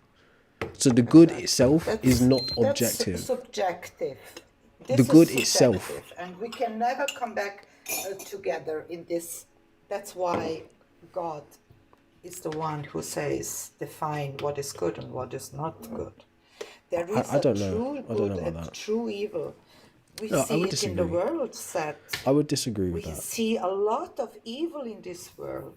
A All right, so lot of them. I don't dismiss the fact that one could say this is good or this is righteous and this is evil, but I don't think good and evil exist as independent substances on their own. There's no reason for me to think that. Somebody hit you, is that good or evil? It depends on the context of why they hit me. All right? I'm not saying I'm a moral relativist across the board. I think each If individual somebody kills situation. you, Well, is that good or evil? well, I don't know. I wouldn't be around to make a judgment on it. Do you know? But whether it's It good, would be evil, not Seth, necessarily, if somebody right? do that Right. to So you. I'll say it to you like this, Sally. Right. Although I agree with you, taking a life is wrong for the most part in almost all scenarios. The context of which it happens may not necessarily be objective, or not even objectively, just evil or good, evil, right? It may be amoral, just completely neutral in the circumstances that surround it. That's what I'm trying to say to you. So the stance that, all right, so for instance, you couldn't be a Christian and think that all deaths are evil. Then that would make God himself evil, right? It would be Wait a sec, you're contradictory. thinking like God, because he doesn't say you should not kill. He said you should not murder. All right, now that's Nowhere man. he says, That's man playing semantics, right? That has little to do with no, what God may or may not have murder said. is different than kill. If Yes, somebody by kills you definition. because By you definition. are, for example, Yeah. you are attacking somebody and somebody wants to help this yes. person, and in that case he kills you. Semantically. He did not murder you. He killed you, Semantically, you know? yeah, There's a semantically. difference. But remember when we briefly touched on the fact that God killed everybody's firstborn child You in think Egypt? like the same That like was God. an intentional murder of people's children. Like, remember when God told the Amalekites to go and slaughter men, women, babe, and like infant and camel and Exactly. donkey, And what did right? God? Good He point. told. What did God say? So 400 years before semantically, that? semantically, this is a man You thing. missed the point. No, I Wait, don't what miss did the God point. say 400? It's Okay, you listen, do. the Because context. what he says Sorry. very something important before he did that. All right, so what Sally, did he say 400 years before that? I'm not sure the exact quote, but You I will missed- give you a real world representation or an equivalence, okay? 400 years ago, Western European white people did terrible things to black people from the global south and Africa. Exactly. Terrible things for 400 years, okay? Now, if God was to appear to me today and say to me, Set, go and unalive every man, woman, child, donkey, cattle you see in the West today, would it be permissible? No. Ah, you see how you flail now? It should be given the context, No. because the Israelites and the this is the Canaanites are in a problem. similar, the Amalekites are in a No. similar situation. No, Okay? wait. You're making here yeah. a very big mistake, No, because no, the it's Old not. Testament, It's not. No, you have to differentiate. The Old Testament is the time of the law. Ah, you The hear that? question, yes. You hear that, this right? is the concept. If you Okay. know the Bible, you No, know that. what you're And doing- the New Testament is the answer, because What you're doing the Israelites is never dancing, did right? good. You're Never. making They fall the way all the you're time. doing an apologetic God style told of them, dancing. You Listen, see, you cannot fulfill the law. We cannot right. set. So, given a context, right? 400 years ago, a group of people that are no longer living did some terrible things to a group of people. Okay. Now it's 400 years later. God appears to the people the victims, right? And he says to the victims, hey, 400 years ago, those people did some terrible things to you. Go over there and smite them, right? Is it permissible? Or I'll word it another way. We're living Is in the it time good? of mercy, and the No. time of I'm mercy asking you, is Sally. ending I'm asking you, Sally. soon, If God appears and says to a descendant of an African slave, go and unalive any Western slave ancestor you find, is it good or is it evil? Again, Seth, you are missing the concept. I'm not the missing the Old concept. New Testament. So the Yes, you overarching are. point, That's why I tell you the- should read Sally, for yourself. I know this, Sally, I know this. question Sally, and I the know answer. this. The point of why We I are said this not to you, Sally, the point of in the why I time said of this the to you law. is because you try to do the semantic dancing around murder and killing, right? And I gave you the Amalekites as an example of that. Prior to that, I said he actually went and killed the firstborn child of all people in Egypt, except from the people who had blood on their bloody doors, okay? So, Before that, and the I said to Egyptians you, killed the thousands of view on what is the considered good, Israelites. the view on what is considered good and evil would be subjective based on what you value and disvalue. Right now, you value certain things about the Bible that doesn't allow for you to put it this way, right? God is commanding the murdering of babies, right? Yes, exactly. There isn't a good reason to do that. Now, you're saying in the context of the Amalekites, There was that's a good okay. reason. He told them 10 No, times, let there his is people go. there is never a He did justified. not. Sally, don't do this to yourself. There's never a justified time to murder children. Sally, don't do this to yourself. Does not own people. Sally. No, the Pharaoh does Sally, not own people. just Do hear you the own context. people? Sally, just hear the context. Don't get caught up You're in the missing the minutia. context, because the Pharaoh and every king on this Right. earth does not own your life. So, Sally, right? I'll ask you again. Your right? life Are belongs all to God, are to all no killings, system, to no Sally? king. Are all killings evil, or all murders evil, Sally? Right? If you want to semantically dance, are all murders evil? God is not killing. He put away 2,000 people Sally, today from this are all earth. murders evil, God Sally? gives life and he takes life. God damn it, Sally! Are all murders evil, Sally? Yes or no? No. Right, so there you go, right? Like I said already, as a Christian, you can't say that murder's evil then, right? So just dead it, right? It's done. Murder, killing I just asked you a question, is not Sally, right? wrong, Like, so, and murder is wrong. right, so Murder is wrong. murder is an unjust killing of somebody, right? In God's eyes, murder So is Sally, wrong. is there ever a just time to murder a child? Is there ever a just time to kill a child? So anytime, there you go. So anytime where a child would be intentionally killed, it would be considered as murder, according to your morality.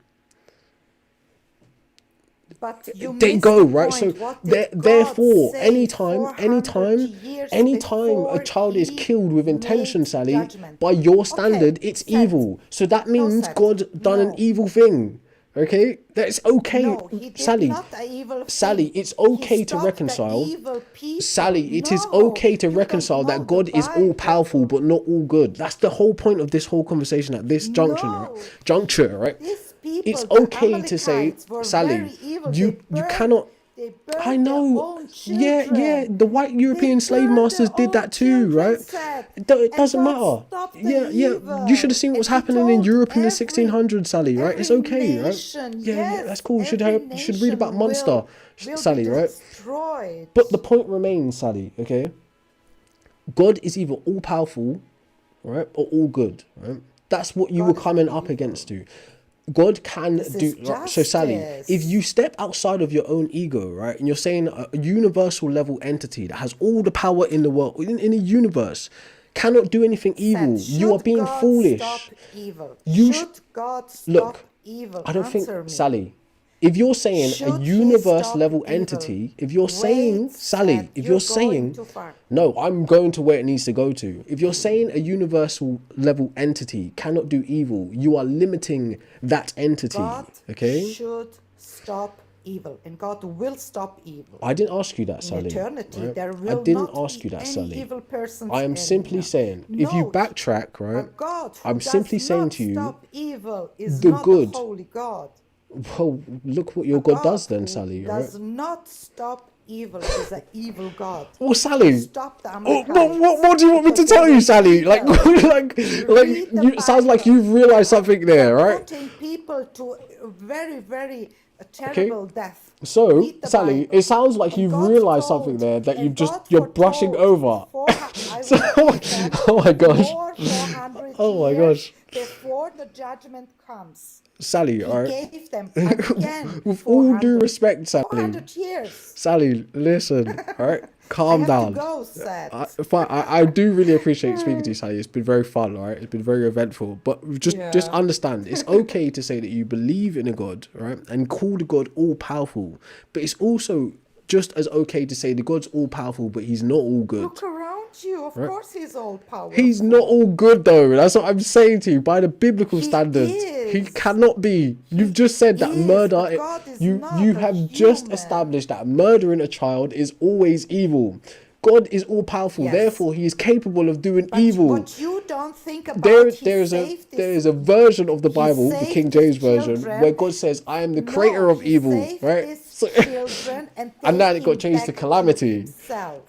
That's all good, right, Because Sally? you Right? know, no, Sally, the if you children belongs Sally, if to you God. had the And if power, you know the Bible, you know Sally, that. if you had the power So to kill he people saved and then them resurrect them, from Sally, murdering the Sally, if children. you had the power to kill people and resurrect them, would you go around just killing people because you could resurrect them? Everybody has to die. All right, that's what I've been telling you, Sally. Oh my gosh, like, see, it's Everyone will die. Sally. Oh Because Lord, we're all sinners, Seth. I disagree. Right, I don't think Oh, Lord. I don't think a sin is possible. Right, a sin is a transgression against a God's moral law. If a God is in question and a have you God ever ever lied? speaking, that is not a sin. Right, listen you to what I'm ever saying. lied, Listen to Seth? what I'm saying to you. A sin, a biblical sin, is a transgression against a God's moral law. If we are arguing Exactly. about whether the God exists and whether the God ever spoke, then until the moment we can establish the God exists and he did speak, there is no biblical sin. You can have a cultural sin perhaps, but there is no biblical sin until that is established.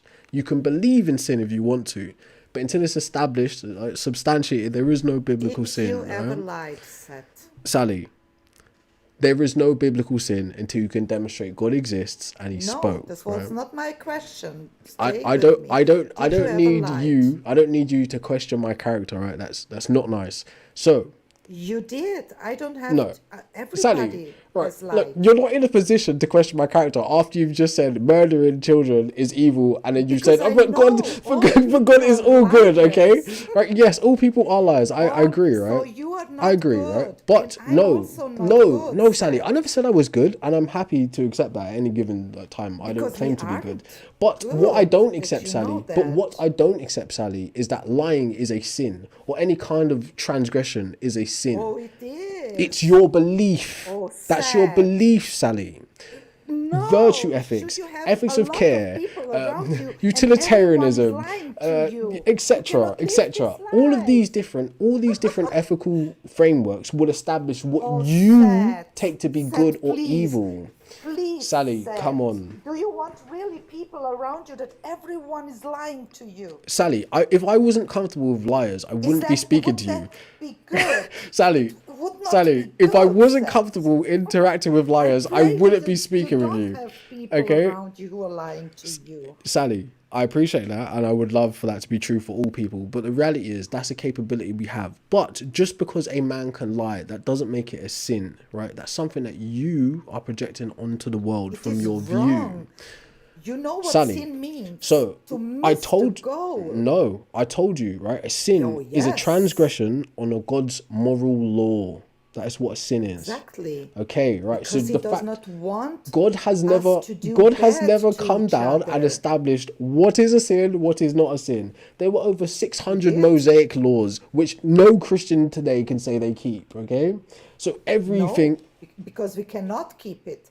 And God made a right, system but in it a wasn't God. world that was very It terrible. wasn't God who You're thinking established about the that. world like today, but for 5,000 years ago, there was a disaster on this earth.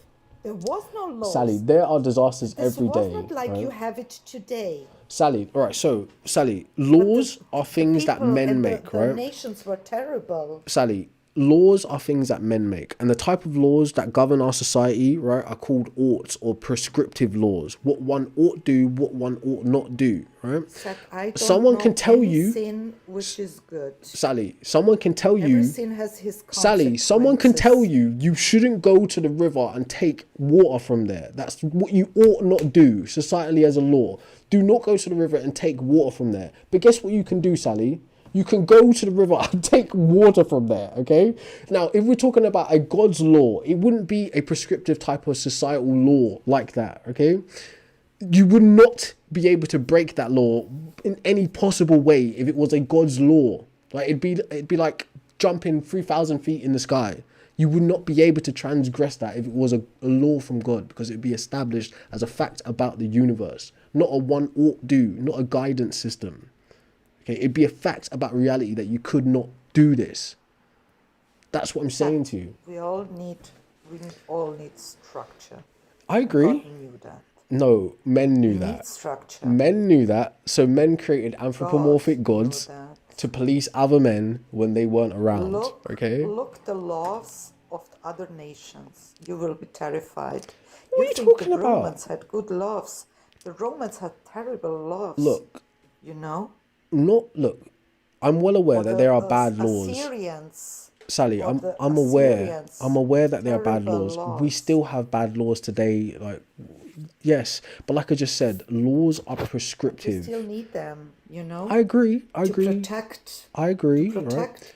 But do you know what If also happens, there Sally, would right? not be law, People can then also make laws that the world discriminate against people, would Sally. be much worse, Sally, you know? people can also make laws that discriminate, oppress, and, do bad things to people. They can also be considered laws. Okay, so if you consider the role of women throughout these Abrahamic faiths and the laws that were placed Okay, let upon me them, correct. We need they are good oppressive. laws. Okay, yeah, I know, but Yes. there's the I'm word with you. again. But We Sally, need good the laws. good Yes. that you're prefacing the laws with is subjective. Like that was what that whole conversation was about anyway. Okay, then we What call you back what you take as that the you don't goods. believe there is a good or What? evil. No, I'm not But we saying that. see good Listen, and we see I'm saying evil. how you establish So to say good that and there is bad no good depends or on what no you evil, value. it's very Sally, you're unrealistic being said. ignorant, right? I'm saying to you, how one determines what is good and what is bad is based on what they already value. There are various systems that help you establish what you value. I'm going to tell you some, right? There's something called deontological ethics. It's called duty-based ethics, created by a guy called Kant, right? There's consequentialist ethics, right? It's outcome-based. There are virtue ethics, character-based. There's relativism, cultural, like, etc. There's divine command theory, which is what's going on in the Bible, okay? God saying, don't do this, do that, right? There's ethics of care, emphasizes importance of relationships, emotions. There's egoism, prioritizing your own life and your own needs, right? There are various systems that people measure their values against when they decide what is good and what is bad. So there is no objective unilateral good and no objective unilateral evil. It all depends on what you subscribe That's to. not rational what you're telling now. Who told you We it was see rational? true evil. Sally, We see true evil, look, sad. no, there's no such thing as true evil. That's a subjective view, okay? Whether or not, look, I put it to you like this, Sally. There are things me and you will both agree that is bad, that is wrong. But we have to make a very substantial argument and case to say it's objectively wrong in all laws of the universe. That takes a lot of thinking and a lot of work. But the reality is, how we go about establishing these oughts and ought nots are based on subjective emotional reasons, Sally. They're not rational. You will never come together with all people. You with can't. this subjective. You will not. What? Look, I put it to you like this, When Sally. could Right? you have Would your you loves? would you prefer to live under Hitler or would you prefer to live under Trump? None of them. They're Which both of the evil. two would you take? None of them. You're They're gonna get both evil. you're gonna get a combination of authoritarianism and totalitarianism, but it's which level are you willing to go with is the question. None of them. Right, so from 'Cause I your don't view, belong to so from them. your view, you're not allowing for I'm a the God's you're child. not I allowing don't for the belong to variation, Trump. Sally. I don't belong to Hitler. But I that's don't what. belong to So anyone Sally, than to so God. that's what I'm saying to And you, that's Sally. a big So if you're difference saying for me in someone, this if you're world. Sally, if you're saying someone has to govern the whole system and say you can do this and you cannot do that, you're subscribing to a type of authoritarianism, right? Which is the same divine command theory, which is based on the whims of the God, the subjectivity of the God or the leader. Right, you're not saying Max over there can be an egoist, Jane over there can practice ethics of care, John over there can practice relativism, and Harry can practice consequentialism, and where it's suitable, they use those ethics. Against us. You're saying You Sally, but you're saying, you understand that Sally, the whole system you is are against saying us. someone has to come in and be the controller of all people's moral frameworks. That is the same as Only being God under can Hitler or under say Trump, what is right? right Or and Mussolini, or Stalin, right? Or Lenin. Pick one, pick a All terrible dictator, people. Okay? Yes. But All terrible people. yes, Evil. but God is also terrible by that standard. If you judge, if you No, if you he is use God, not. if you use the God He of the Bible, released people from Sally, from Egypt. if you and use he's releasing us from this Sally, world. didn't he harden the Pharaoh's heart so he wouldn't release people? He did that, okay? Right? If you use God as the moral After compass, 7 you will times be set, evil, God Sally. is not begging anyone. All right, so Sally, He's the master. I'll ask you again, Knight. Sally. If I ask you again, right, Sally, if I'm going to use God as my moral guidance system, I'm going to say I'm going to make decisions like God. Should I, Sally, go out and unalive any ancestor of a slave master in the past 400 years? If I'm going to behave like God, then that is permissible. If I'm going to say, I don't like how this country is going, You have I'm to going to go delete back. everybody, These people that would want be, pure evil. Sally, They if I burned said, their own children. and so does God, Sally. They So does God, No. Sally. What are you talking No, about, God Sally? did not God is word. all right. So if is everyone not a child of God, right? Like jokes aside about Satan, everyone is the expression and God creation of God, and God has been put unaliving His his own children since the children beginning, back based to on the Bible. him. So Sally, if God is the moral standard, it would be okay for me to go out and destroy an entire country, just like God said, I'm gonna God is flood the giving whole life and earth. he's Right? he said God will take your life also. Yes, because he's jealous. Where you living? That's what I'm saying. He's not He a will good take moral your life compass. He too. is You not will a not good moral live compass. the He's vengeful. whole He's jealous. in He's eternity spiteful. here. That's not a good moral And compass, all that's a right? good and that's a good thing that you will God not is the live in ultimate eternal egoist. in God this is the in ultimate this hedonist, all right? in this evil Seriously, system. like he is the ultimate Praise the Lord hedonist. that you will not live Sally, here eternal. oh my He gosh, plans greater things for you. He will Sally, take right? your life also, said. Yes, that could be true, Is he Sally. But killing? if you He understand, gave if you you the life. He Alright, will take it again. there's too many knots here to even begin to Said, cut it. I'm It's just really sorry. ridiculous. I have to go. I It's, have to it's go. My ridiculous. son was calling I me and appreciate I you, was Sally. blocking him. Oh, that's dread. It was very funny. Poor guy. It was very fun. I know, I appreciate you, Sally. Fun concert. Yeah, I thank you very much. It's very nice talking to you. Sorry if I have told you something what you don't like, No, it's fine. I'm just but be glad we got past the open. gaslighting. That's good. Yes, but be open. It's I can only put you on the heart. Be open and yeah, Look, Sally, go in your our minds research. protect us from bad ideas for a reason, right? Being open-minded can be dangerous. So just keep that in mind. It's always a risk, yes, but Yes. in my opinion, it set me free. The All right. truth But just really set don't me give up on the free. search then, Sally. Don't just settle in one corner. No, I never will because I'm very curious and I'm learning really every day something new. It's really amazing. There you go. Me too, Sally. So I will pray for you. Don't pray for me, Sally. Go I read Matthew really, 6 and 5, Sally. Go read I will Matthew 6 really and 5. pray for you. And I know I will see you in God's kingdom All right. as an Maybe. angel. No, I'm ready there. Yes, Ready there. because you're a child of light. You don't see it, but I I'll see just it play Sally. already. Sally, right. A love woman aside, I Okay, I have appreciate to you. It's very go. nice speaking to you, right? Thank you very much, Take Seth, care. and God bless you. Maybe. All right, take care. Oh, he blessed you a lot.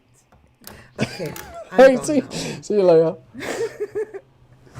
All right. Should we have someone else, or should we take a little intermission and play some games for a minute? Sally was fun. Sally was crazy, but Sally was fun. Not crazy, crazy like should be in a an asylum crazy, but she was funny. Chances are we're gonna get someone that's really bad now after that. Bro says more talk. You're in the chat, bro. Tell me you're not a Phil, bro. I really hate to bring the vibes down with Phil, bro. I was just like go. I'm joking. Hello. Yo, How you doing, yo, BK? how's it going, bro? Yeah, I'm doing good, bro. My name's Bruno, by the way. Nice to meet you, Bruno. Yeah. And shout out Sally, cause I've been in the live for almost about an hour now, and I was like just listening to you and Sally talk, and Sally she made a lot of great points and whatnot, but at the same time, myself, I'm kind of on edge with if there is a God and if there isn't. And so I Okay. also want to talk about if there is a God, you know, or actually redact that, sorry. You can't do that. It's the internet. It's over with. Yeah. But I don't believe that like talking to people and telling them that like God doesn't exist is like really a great thing, because I grew up Christian and everything. My whole family's Christian.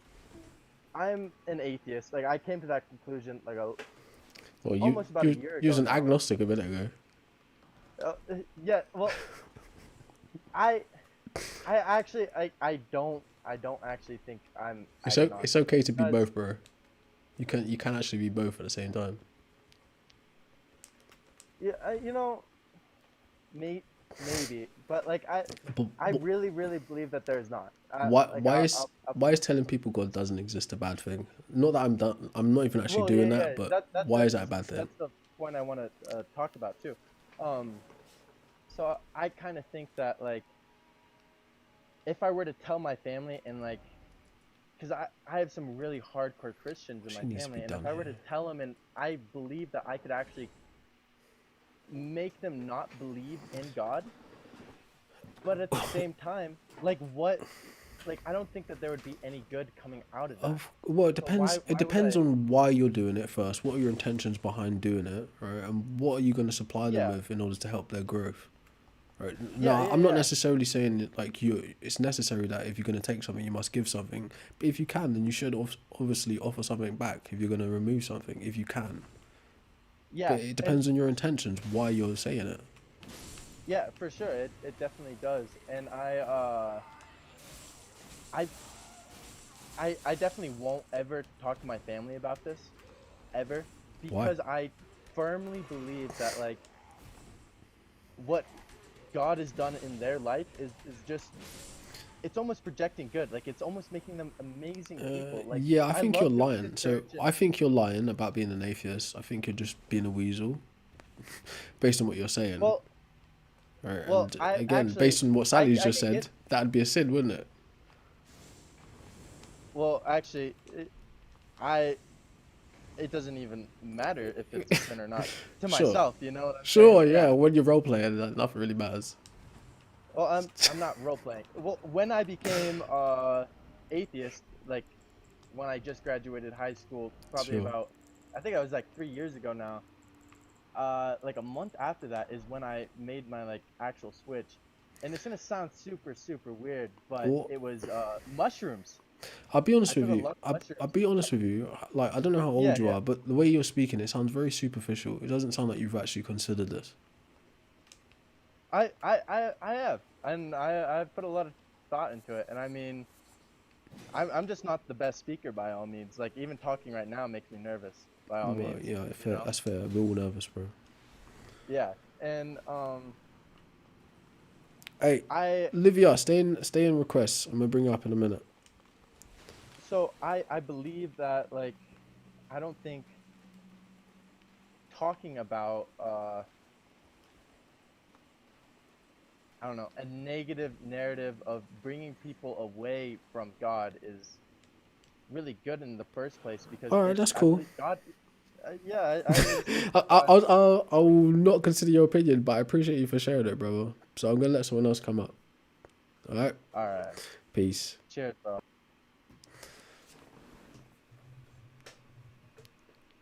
Yo, Hi, how you doing? I'm okay. Yeah, how's yourself? Not too bad. What do you want to talk about? I just want to talk about the topic that you've put up. So, I do believe there is a, I do believe there is a God, but I don't think he really likes us much. I Yeah, guess that's reasonable. That's a way more reasonable position. I feel like you're totally on the level, and I feel like you're totally on the right track. You're getting warmer and warmer. That's all I'm gonna say. I don't know about that. Like It depends. that. What do you think the target should be though? What do you mean? Like, yeah, where do you think I'm getting warmer? Pause. Do you know what I When you mean? said that like he can have feelings of rage and anger and he does condemn people and he's very ruthless with it, like he's very Oh, like I see people getting hurt, and I know, like, we're all part of God, right? And if someone's, even in your mindset, right, if you don't believe in God, there must be a reason why you don't. Like, say, there are play many devil's reasons. advocate, you believed before and now you don't. Like, I did. something must have made you think. You did believe before. Yeah, there are many reasons. I Yeah. can't say it's one specific conclusion, right, or one thing, but it's an accumulation of experience and information, hearing really good sound arguments as well. It's like, yeah, it's not just one thing for me, unfortunately. Yeah, man. Like I totally understand what you're saying because there's clearly he has favorites clearly. That's all I'm going to say. He has people that Why he'll should you think condemn. that though? Why should you think that? Why should we act as if what the Bible says about God is the truth? That is clear. Like it was wrote so long ago. Like, is it even correct? Like some things I've learned in the past year, like would blow your mind if I told you. You'd be like, that can't be true. Like Well, you could the take a shot at experience. it as long as as long as it's not too crazy. Right. So right. My theory is that we're in heaven now. This earth is heaven, but the way we treat each other is like it's a heaven or hell mindset, and people use that to advantage, and energy is the currency. So I believe that if we're putting our energy towards this God, I think you're right. I don't think he's necessarily 100% um legit because There's a lot like going I on and there. in the past few years, right? Well, the past year, I've actually thought to myself, like, between Christianity and Islam, I'm more of a Islamic follower because I believe in peace, and I don't think the Christian God wants peace. Well, Like, you I don't realize think it's the same God, right? is it real? Yeah, like Islam's based on Christianity and Judaism. You realize that Christianity is based on Judaism. So like it goes Judaism, right? Christianity, then Islam. They're all based on the same stuff.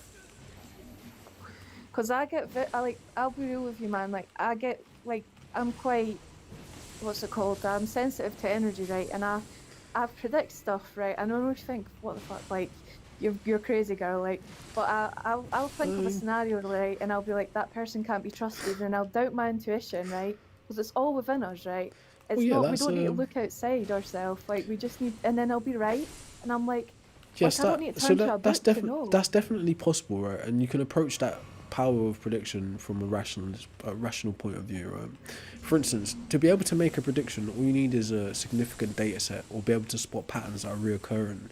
So if you're well attuned, or like some people say you have high EQ, emotional intelligence, you've experienced enough people, or maybe like you've experienced some kind of trauma in the past, you've built data sets basically like there's a word for it anyways. It's a pseudoscience. Don't get me wrong. I'm not saying this is a hard science, but you've basically created like archetypes of people, and you match those archetypes when you interact with people in a kind of like Jungian way. Okay, so you've been able to predict that this person is untrustworthy is because you're taking data in about their mannerisms and you're comparing it against what you're already holding.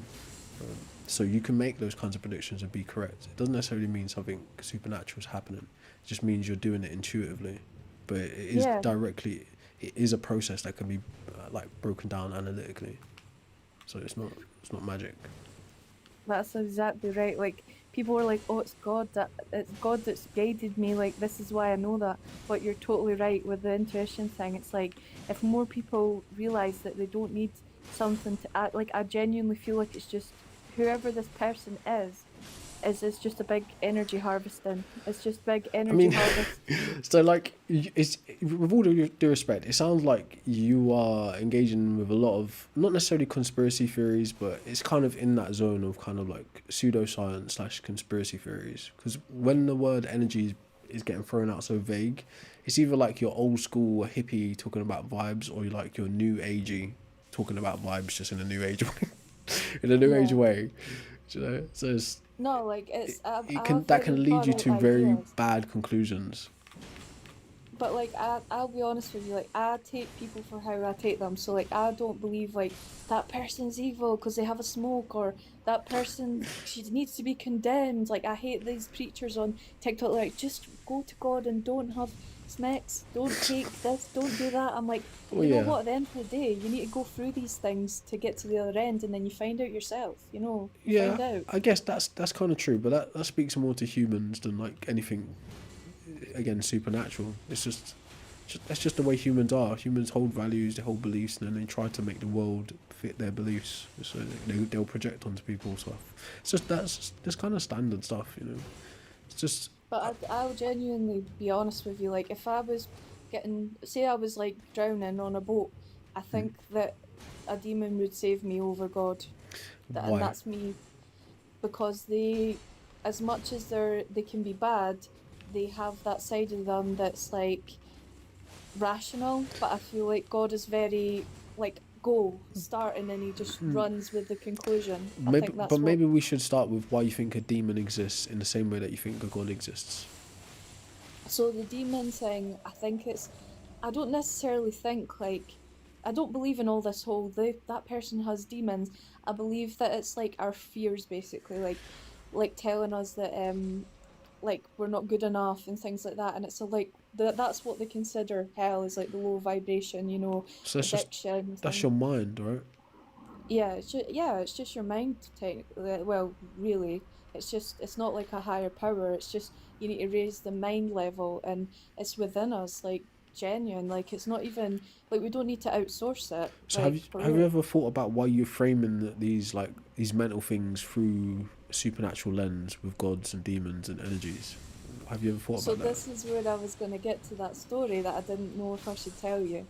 So I had an experience where I kind of seen through the veil, right? And I saw this What is a person. veil? What do you mean So by that? like it's the thin in between, what basically call it in spiritual terms, the thin in between worlds, right? And I'm not even joking when I say this, man. Like I saw this person who I could only describe as like half the face was missing, like I could kind of see through the veil, right?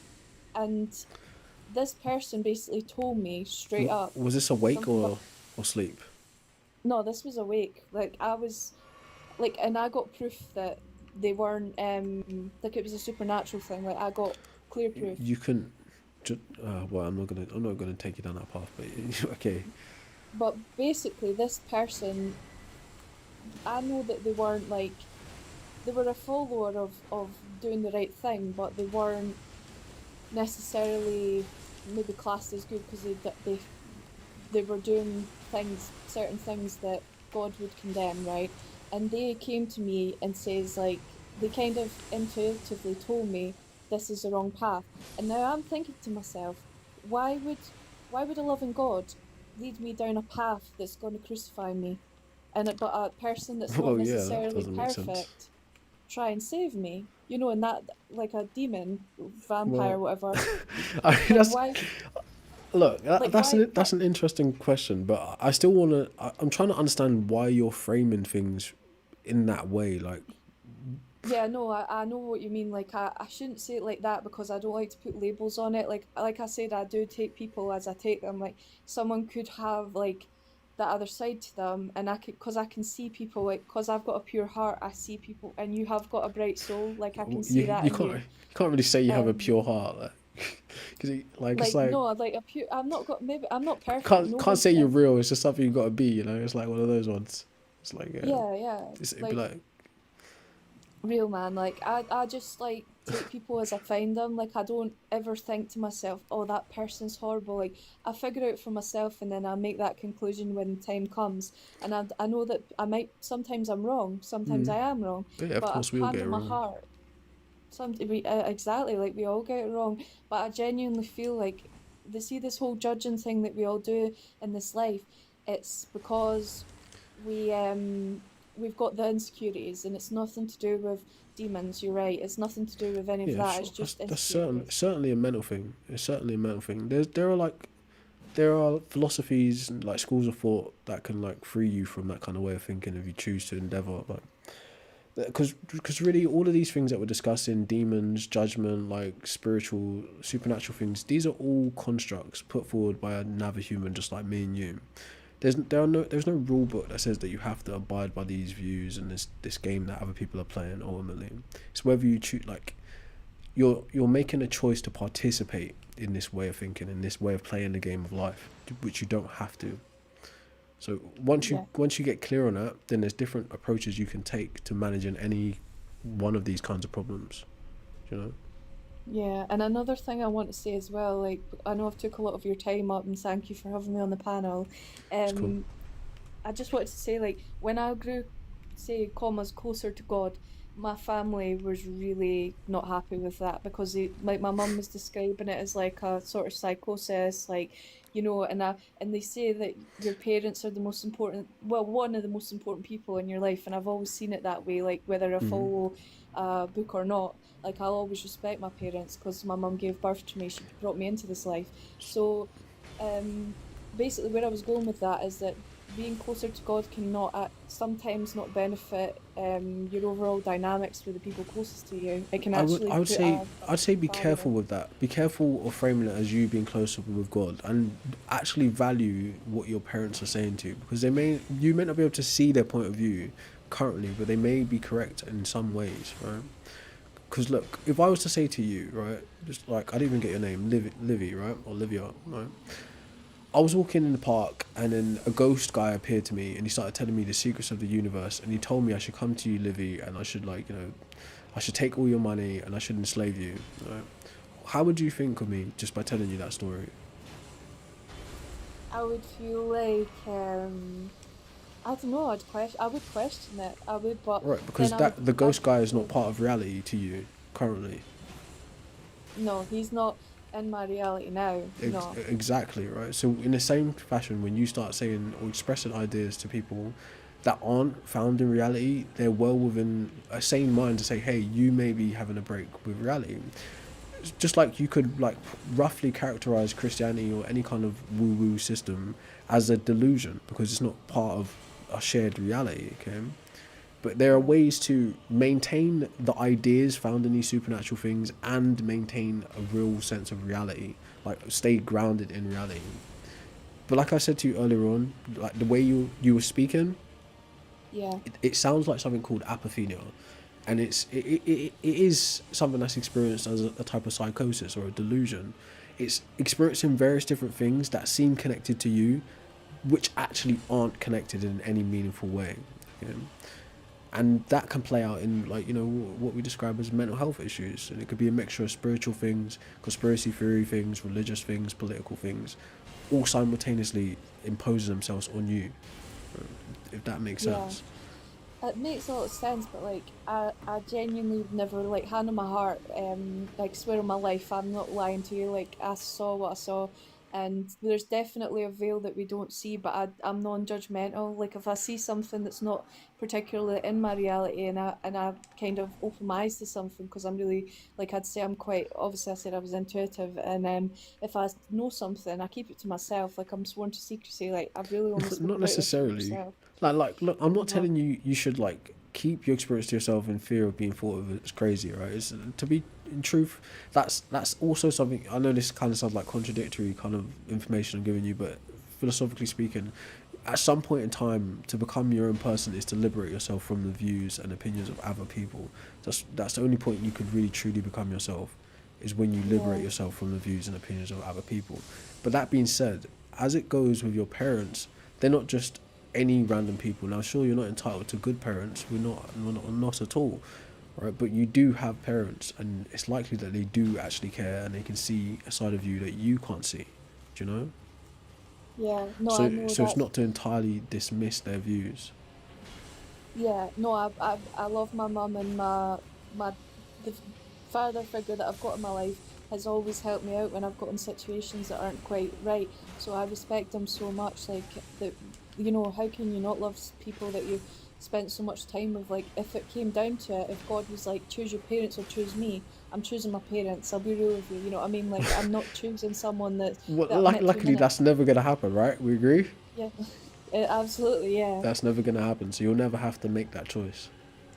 Yeah, well, I'm not even going to say that, but You say, thank yeah. God, yeah, thank God I didn't have to Aye. make that choice that God was gonna make me make. Bloody hell, that would have been rough.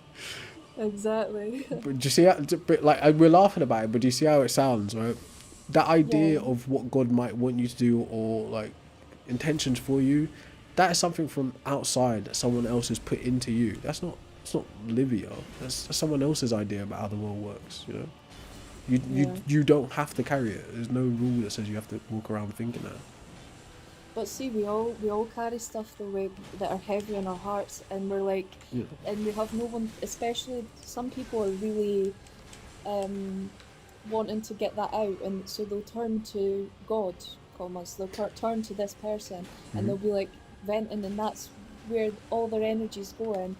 is to that, and they're like, I'm going to be okay. Meanwhile, it's their self the whole time. They've been carrying themselves. They've been dealing with that trauma.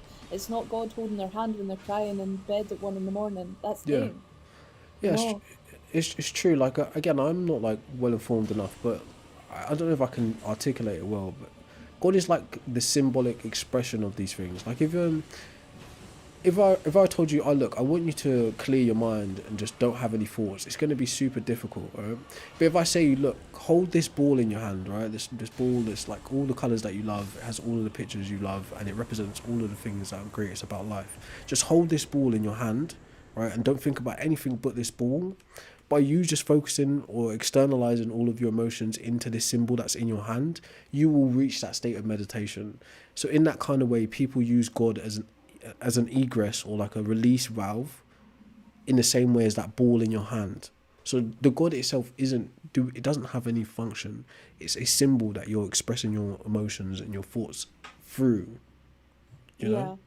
But I do think that it does. I mean, if I don't, like, if somebody wants to believe in God, like, I'm like, fine, but I don't follow a strict path because I hate being torn. I'm like, I just think being a good person and helping others and just be decent, and that's enough. Like, you shouldn't have to be like, you know, jumping through hoops, praying every 2 minutes. Like, Yeah. it's fine to just be a nice person. You know what I It's mean? Like, also fine to be a little bit bad too sometimes. exactly, So there like, you go. because we always get like, we always feel bad for all these little things we do, and it's like, actually, some of these things we do is creating memories with people, and we can look back on it, and Yeah, I you know, guess. and that's in the real life, that's in 3D, which we can see. So yeah, like, I agree with you. Yeah, You know, like you gotta right. We're gonna spend the majority of our life learning stuff, then the latter portion of our life unlearning stuff. So the quicker you can get to the unlearning stuff, the more latter life you get to enjoy. Okay, so if yeah, you're walking around like holding these views of what you ought to be, what makes you a good person, what makes you a bad person, and you haven't examined those ideas, like what's at the base of them, how do I determine what's good, how do I determine what's bad, you'll never get to the point where you get to be yourself, right? You'll always be feigning as somebody else, thinking with someone else's values rather than your own. So you'll never be able to experience true authenticity as yourself. So yeah, you gotta actually think about those kinds of things. Like, why should I think those energies working in this way? Why should I think a God wills in this way? Or why should I not think those kinds of things? Like, it's worth picking one thing at any given time and just examining it. Just ask the yeah. whys. And one more thing I want to say as well, like, well, two more things. Like, I hate when like, the ones, well, first thing, um I don't like the thought of people, like, imagine being good your whole life and then getting thrown in hell anyways. This hell commas, like, you've been good your whole life, you've given, Yeah. you know, everything you can, you've been so kind, you've been a loving, not cheating, you know, everything that God commands, and then finally it comes down to it and he's actually Satan the whole time, and Oof. you've been worshipping the devil. Like, that, Oof. imagine, That's like, rough. that would be scary. Like, that's why it's best not to focus. You never know. You could be jumping into the fire head first. But on the Yeah, other by hand, following I other people's ideas. yeah, There you go. you know, you're jumping off the cliff. Like, I always heard this thing, like, would you? My mum always used to say this, right? Would you jump off a bridge if your pal did? She'd Yeah, always say that's an that to old school me. You one know, right there. Yeah, if all your exactly. mates jumped off a bridge, would you do it right now? There's a smart ass answer to that, which allows you to say yes, but the rational answer is no. Exactly. And also, like, I don't believe anyone should go to hell, not a single soul. If it is real, I'm not one, like, that's why maybe I'm quite distanced from it too, because, like, that you get most of these preachers are like, you might go to hell, and it's like, don't tell people that, because literally, if you want them to believe, Well, yeah. they're not going to be believing in something that's scary. It's terrifying. You know what I mean? Well, yeah, like you gotta take it, like, look at it from a realistic view. Hell is an idea that humans have cooked up. Did you know currently in Japan it's actually child abuse to teach your kids about hell now? So people are waking up to it, how serious it is. But it's really ultimately like you should just try to remove views of heaven and hell from your mind completely, and just try to deal with reality from, Yeah. as an objective view as you possibly can. What can you know for certain, and then work from there. Absolutely. But thank you anyways. And I know you probably don't want to hear this, but you do have like a bright aura, whatever that is. Like, you Nah, know, you do. that's called a logo. It's called a Like, you logo know, for my YouTube channel. you're just like, you're so genuine and like down to earth, and you I don't appreciate need that. you know what I mean? Like, but anyways, I'm gonna head off because I just got a call from someone. But thank you so much for All right, having me on. it was nice speaking to you. So yeah, soul to souls up, bro. You've been so patient, bro. Hello. Oh, I probably should have gone toilet first. Yo, Yo, what's up? how you doing, bro? I'm good, man. How are you? Not too bad, bro. What do you want to talk about? Yeah, so I don't want to like waste too much of your time. So like if you're only wanting to speak to like non-believers, because I lean more towards agnostic, but you know, I find a lot of like this type of stuff interesting. You know, I with the like the past couple people that you've had in here, you know, like I thought what they were saying was interesting, and I just like to talk about that stuff. But yeah, Sure, you know. like pick something specific if you could. Yeah, I mean, so like I said, I mean, I just wanted to like touch up on like a couple of things those people said, I guess. Cause like personally, I do lead more agnostic, right? So like I'm not the type of person who's going to say there there is or an isn't. You know, I'm not gonna say like to a religious person, hey, God isn't real, but I'm not gonna say to an atheist, um, uh, you know, God is real. You know, so Why? What's your reasons for it? okay, well, my specific reasonings for it is because like if you want to get down to the nitty and gritty, right?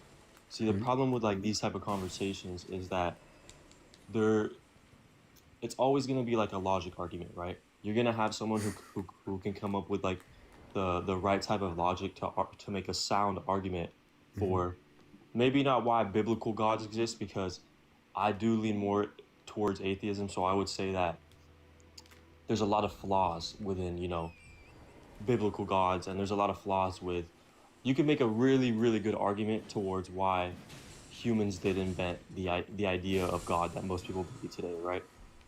um but at the same time, you know, we don't know exactly why we're here. Okay, like if you get down, you know what I mean, like I would we agree don't know to what that. happened. Say if the Big Bang Theory is correct, right? We don't know exactly what happened before the Big Bang Theory.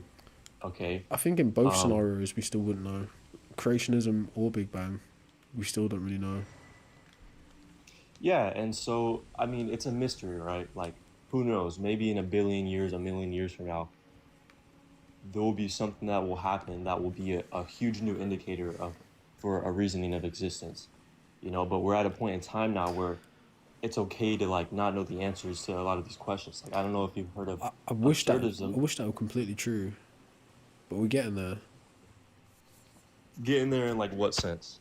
Like societally, arriving at a point where we have access to information, but we're also like culturally comfortable enough to say we're not certain. Because before we've been We operating have on so many claims that were taken to be true but weren't. okay, but like to what extent of that information do we have? Like if I were to try and like think of something off the top of my head, like the best example of something that we know about, right? That maybe for certain would be like, you know, like how big the universe is. We know that the science is able to say that the universe, it has a solid theory to explain why the universe is infinitely expanding and how it's continuously growing and how it's big as shit and we're small as hell. Yeah. You can you can make an argument for that. But we're still Um, left with the why though.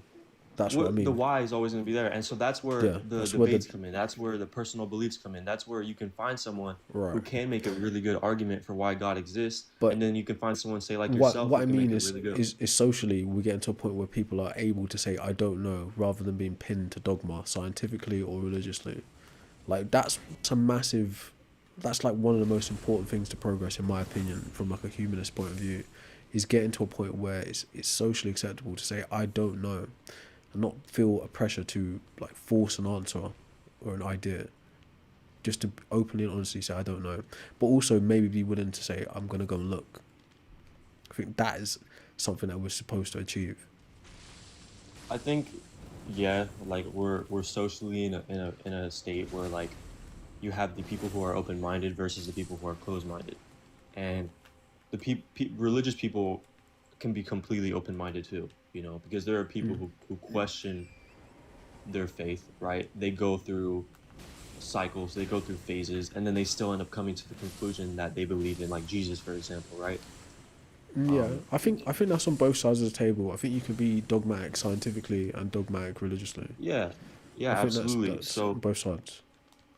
I think so, like like exactly, you know, like yeah, but at the same time, you know, Or there's people di- who aren't dogmatic, or right? And dogmatic there's people who philosophically.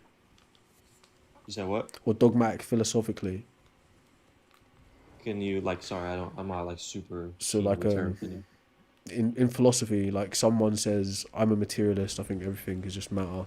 They're dogmatically speaking from that view. Someone says, I'm an idealist, I think mind is all, mind is first. And I dogmatically speak from that point of view. There are various different positions in philosophy which people defend dogmatically, just like Christians defend Christianity dogmatically, Jews defend Judaism dogmatically. That's kind of what I meant by that, philosophically speaking.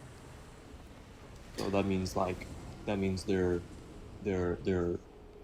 very, you know, hard with like with that belief, Yeah. or they're So, open minded about it, so when I say dogmatically, I'm saying, all right, there's a doctrine, so there's a school of thought, right, and within the school of thought it has these precepts, it has these rules, it has this way of looking at the world, right. You can choose to take tools from it, or you can stick to that school of thought by the book. Sticking to it by the book would be considered dogmatic, even when presented with better information. That's what I mean. Okay, so okay, say for example you're approaching something from a dogmatic perspective, right? You're approaching something from your set of beliefs that you have or how you choose to go about it. Does that mean that you're still willing to look at stuff from other perspectives, or you're saying like you're What? just choosing to Probably argue? not. Probably not if your approach is dogmatic. Because at that point you wouldn't really care. It would just be about expressing the same view that you hold, in any way you can. That's where the dogma will come into it. Okay, so when you're saying that you want society to reach a point to where people can say, I don't know, would that be away or towards a dogmatic? It'd be away, right? That'd be away from dogma. Right. Okay. It'd I be see. more neutral. It'd be neutral. So you're saying you want people to not even have I'm not saying I don't want people to know. I'm saying I'd be comfortable with people saying they don't know, rather than saying I know for certain. right. I Have you ever see what thought? you Have you did there, ever, by the way. what did I do? That little internal critique you done there was nice. But yeah, Entitled critique? yeah, go carry on though. What did I no explain? No, I'm it's confused, alright. It's alright. It's just like Entitled it's critique. just it's meta that I'm catching. Right. Anyways, carry on. Yeah. All right. Well, anyways, You was about to say Heidegger, weren't you? about to say hiding. Heidegger, or did I maybe I misheard you? No. So, crap, what was I gonna say? Mind you, I just woke up like 30 minutes ago and saw this live stream, so I was just interested. You know, I like this type of stuff. Um, so would you do you like have you ever approached the idea that like you know like a religion for someone is kind of like a language, their language of like understanding the world. You know what I mean? So like someone grows up Christian with learning the Bible and that's just the environment that they grew up in. They may approach the world from that perspective, like that's their dogmatic beliefs, you know. Like you can But at hold the a same belief and not time, operate from it dogmatically. It's like a. It's not. yeah, no, you're saying dogmatic means when you make an argument or you choose to let's say Let's not lean on my understanding. Right. Dogmatic or standard definition, inclined to lay down principles as undeniably true. So you're not willing to move from that. You're saying it's the absolute oh truth. okay right Describes an okay attitude or belief system that is strictly adhered to without room for discussion, doubt, or adaptation. right understandable yeah okay Right, so that wouldn't allow for an I don't know, or that wouldn't allow for an I'm open-minded. Yeah. It would be on the Yeah. other side of the spectrum. Right. Okay. It's funny that there's a dog So there as yeah, I well. mean, so are you atheist?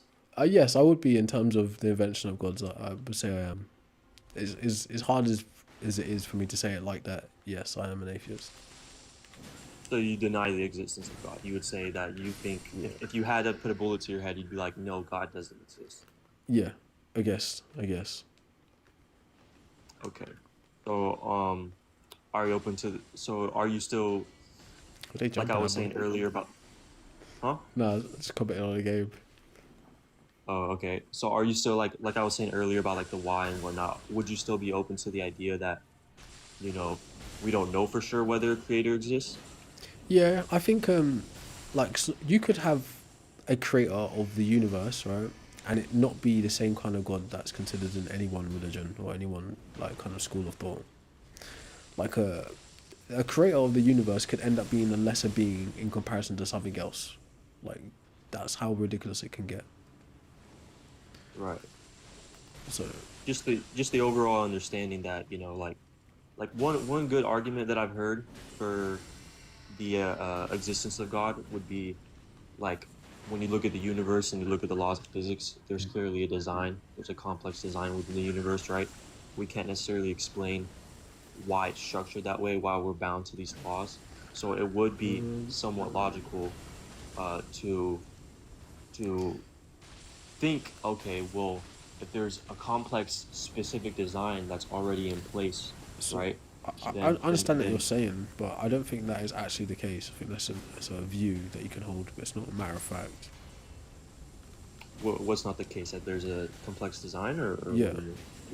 That there's a complex intentional design to the universe. That's not a matter Well, of I fact. never said That's okay. just Well, an opinion. I mean, it's definitely a fact that there is a design in place. Like there's a structure, right? And that No, structure is so complex, like right? semantically, you'll be like muddy in the water, so to speak, right? You could say when you look at the world, you see order in it. Like, you can say that and just be cool by saying that. No one's gonna bat an eyelid at it. But then when you start taking steps further and you say like, I look at the world and I see order in it, and I think that order comes from an intentional mind, an agent that wills it to be that. Now eyebrows start to raise, right? Because how can you know that? That's when you have to get into the semantics, like you're saying, though, right? Right. And so But you being able to I'm trying to look simply at it from you being able to identify order, right, doesn't necessarily mean that the I hate to be like pseudo philosophical, but the noumena itself is actually ordered. It's your perception, it's the phenomena that you're describing, not necessarily the reality. Right? Okay, right. And I'm trying to like personally, right? That's what I'm saying. It gets all semantic and whatnot because personally, I'm just trying to look at it from an objective standpoint, right? If it's So possible. um, well, that's what science is here for. Like if you To an if extent. well, what hard science can do, right, is it looks at things uh objectively, okay? And the whole point of science is that you take a theory, right, and it if a million years pass by, right, if the same circumstances within that Yeah. theory came together, it would happen again. That's the whole point of science. So that's what makes it a fact, right? And Well, so when you look at like the laws of physics, that's hard-based science, okay? It's like those no, are right. things So that can be proven. there's still a quite serious element of subjectivity in science, right? Subjectivity both in the data itself, how you analyze the data, or the conclusions you make from the data. So when you say the laws of physics, the only way we can have something called a law of physics is through our subjectivity, our description of reality. That's what you're describing when you say laws of physics. That's not a law as in it ought to behave this way that man prescribed for it. That's a law as in we're describing it. Like this is how it appears to us. So in that sense, there's still a very serious element of subjectivity in science. Now, what you're saying, objectivity, is like saying it's mind independent. So if John writes down his findings, he can leave it for Sally to come and pick up later, and that information is now like it exists independent of John's private experience. Now, that's the objectivity, but it still doesn't make it a fact unilaterally. Like the problem of induction, like we see the sun rise every day, but we can't actually guarantee it will rise tomorrow. Do you know? We describe it as such. We can, measure it as such, but it doesn't mean it will behave in the way that we described it in the future. Does that make sense? Okay, but say for example, like, science came up with the theory that the sun would rise tomorrow no matter what, unless something else came into interference with it, right? If Yeah. it were to happen no matter what without an interference, would you not say that it's a fact? Look, yeah, I do agree facts exist on a semantic level. I'm just trying to say you can't completely. So look, there's times when we think things to be a fact and then we approach new information. Right, an easier way to say this, right? I think that knowledge is fallible. Right? I don't think knowledge is infallible, meaning I don't think you can ever have 100% certainty about anything. Okay? There will always be a margin of error because every measurement we can make is going to be based on our subjectivity as humans. So the subjectivity is actually inescapable in a Okay, but sense. like let's take a step back though. I see where you're going, right? Let's take a quick step back though. So like 100%, like there, even with science, I get kind of where you're going. Like even with science, there's still that room of, and I'm talking about like the hard science. You know what I mean? There's still No, that room. I'm joking. I think I got an Yeah, idea though. there's still that room of fallacy, of that not 100% certainty. You know what I mean?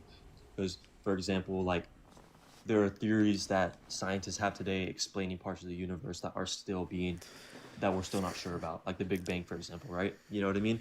And so, but if we're gonna look at things, right, if we're gonna try and like conclude our understanding, right, and we're gonna try to come up with our arguments off those understandings, right, you're gonna look at things from a mostly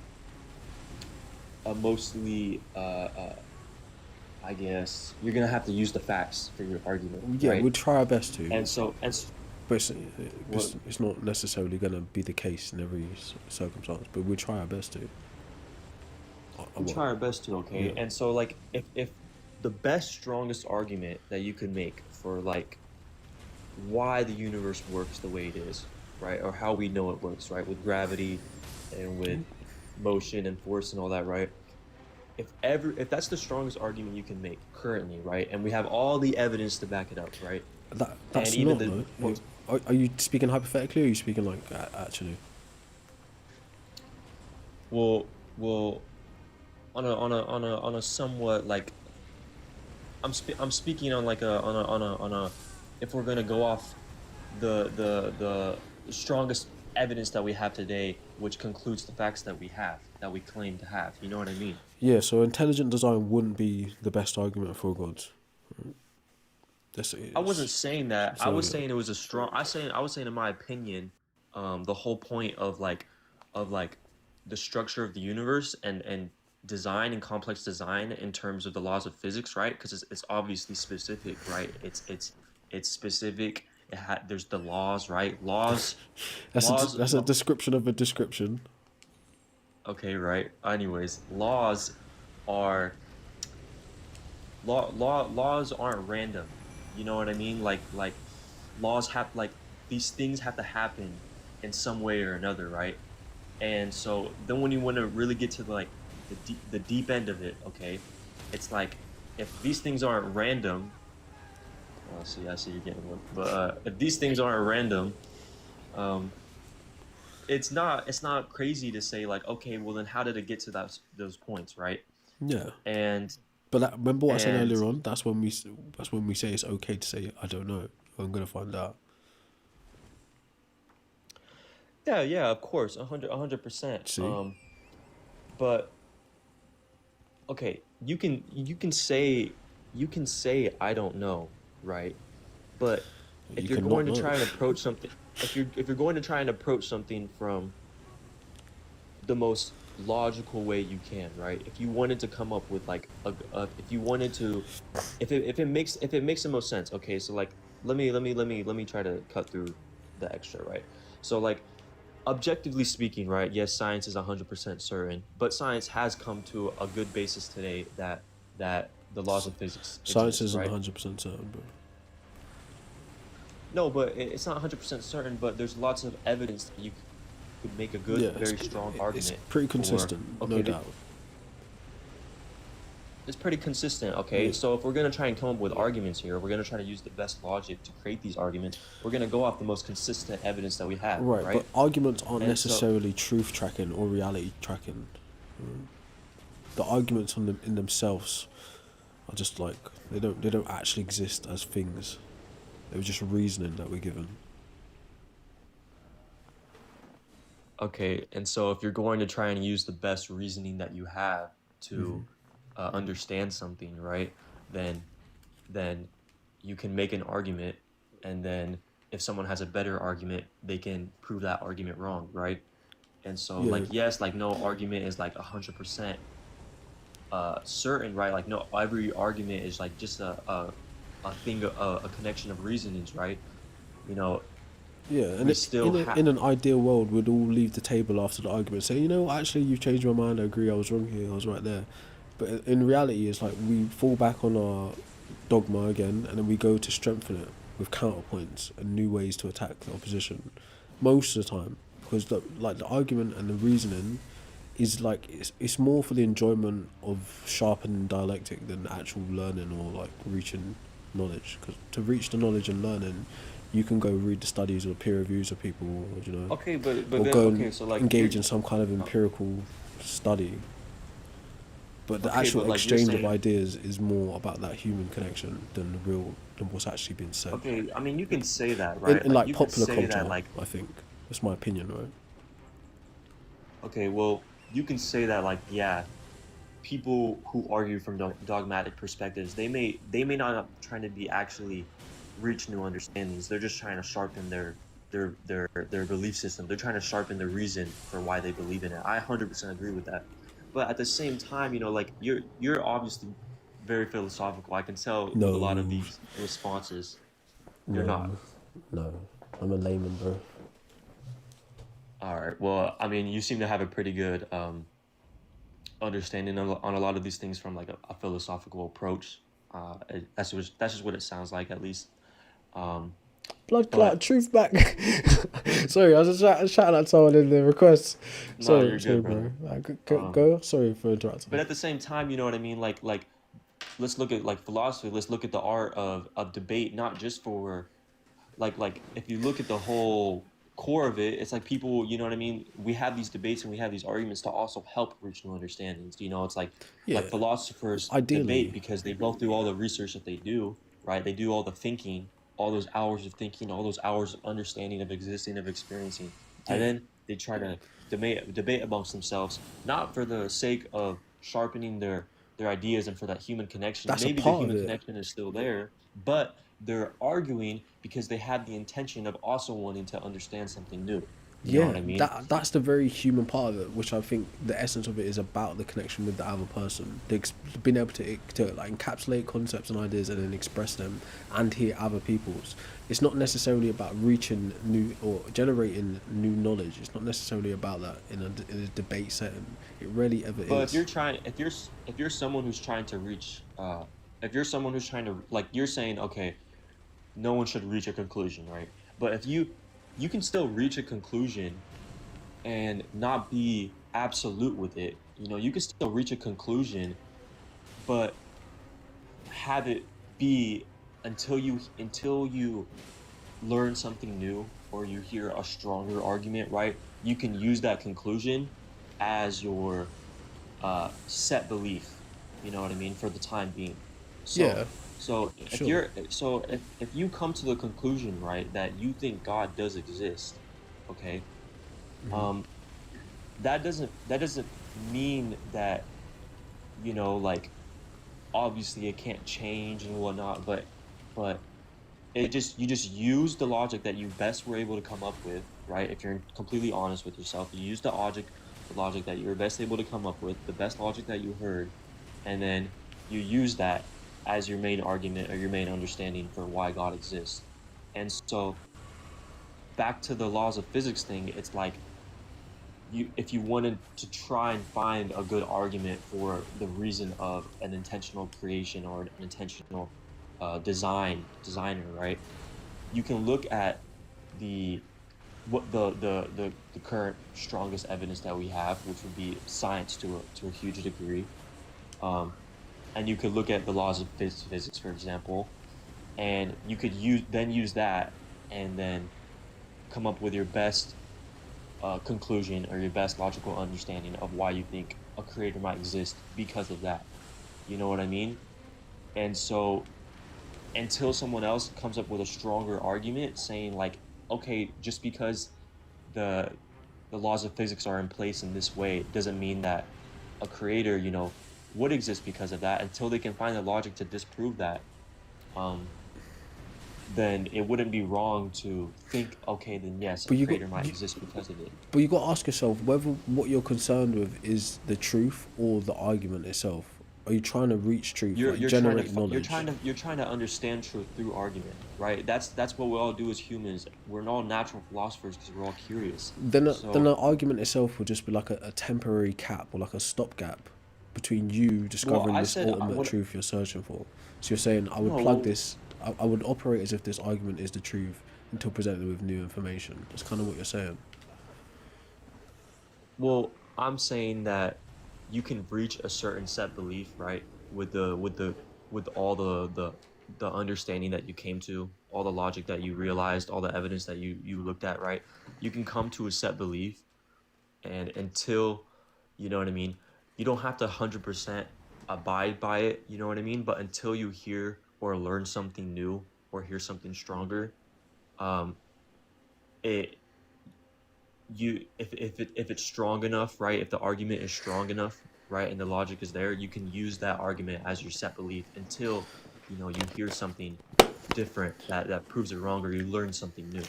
You know what I mean? You don't have to 100% All right, abide by it, but you're just I using understand what where you're you're trying to currently say, at. right? I understand what you're trying to say, but the problem is this, right? Fundamentally, from this is a subjective opinion, right? I don't think humans are innately rational. So that these beliefs that we're like building the foundation of our reality on aren't necessarily made rationally anyway. So if you're given like a syllogism, that's not necessarily going to determine how someone goes out and builds their life around their belief system. Like you may get the odd genius that's just completely analytically minded and cannot think in any other way.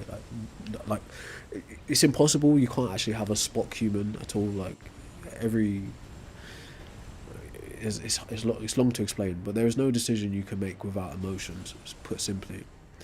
But the argumentation might help you in a kind of academic setting. But in a real world scenario, people who are attending a church or, people who are sitting up here making atheistic arguments and shit, we aren't necessarily doing that from a pure rational place, just based on argumentation alone. Because like I said, like an argument or syllogism isn't necessarily truth tracking. It needs more support than that. It can't just stand on its own for the most part. And well, I would say at least as far as supernatural things are concerned, anyways.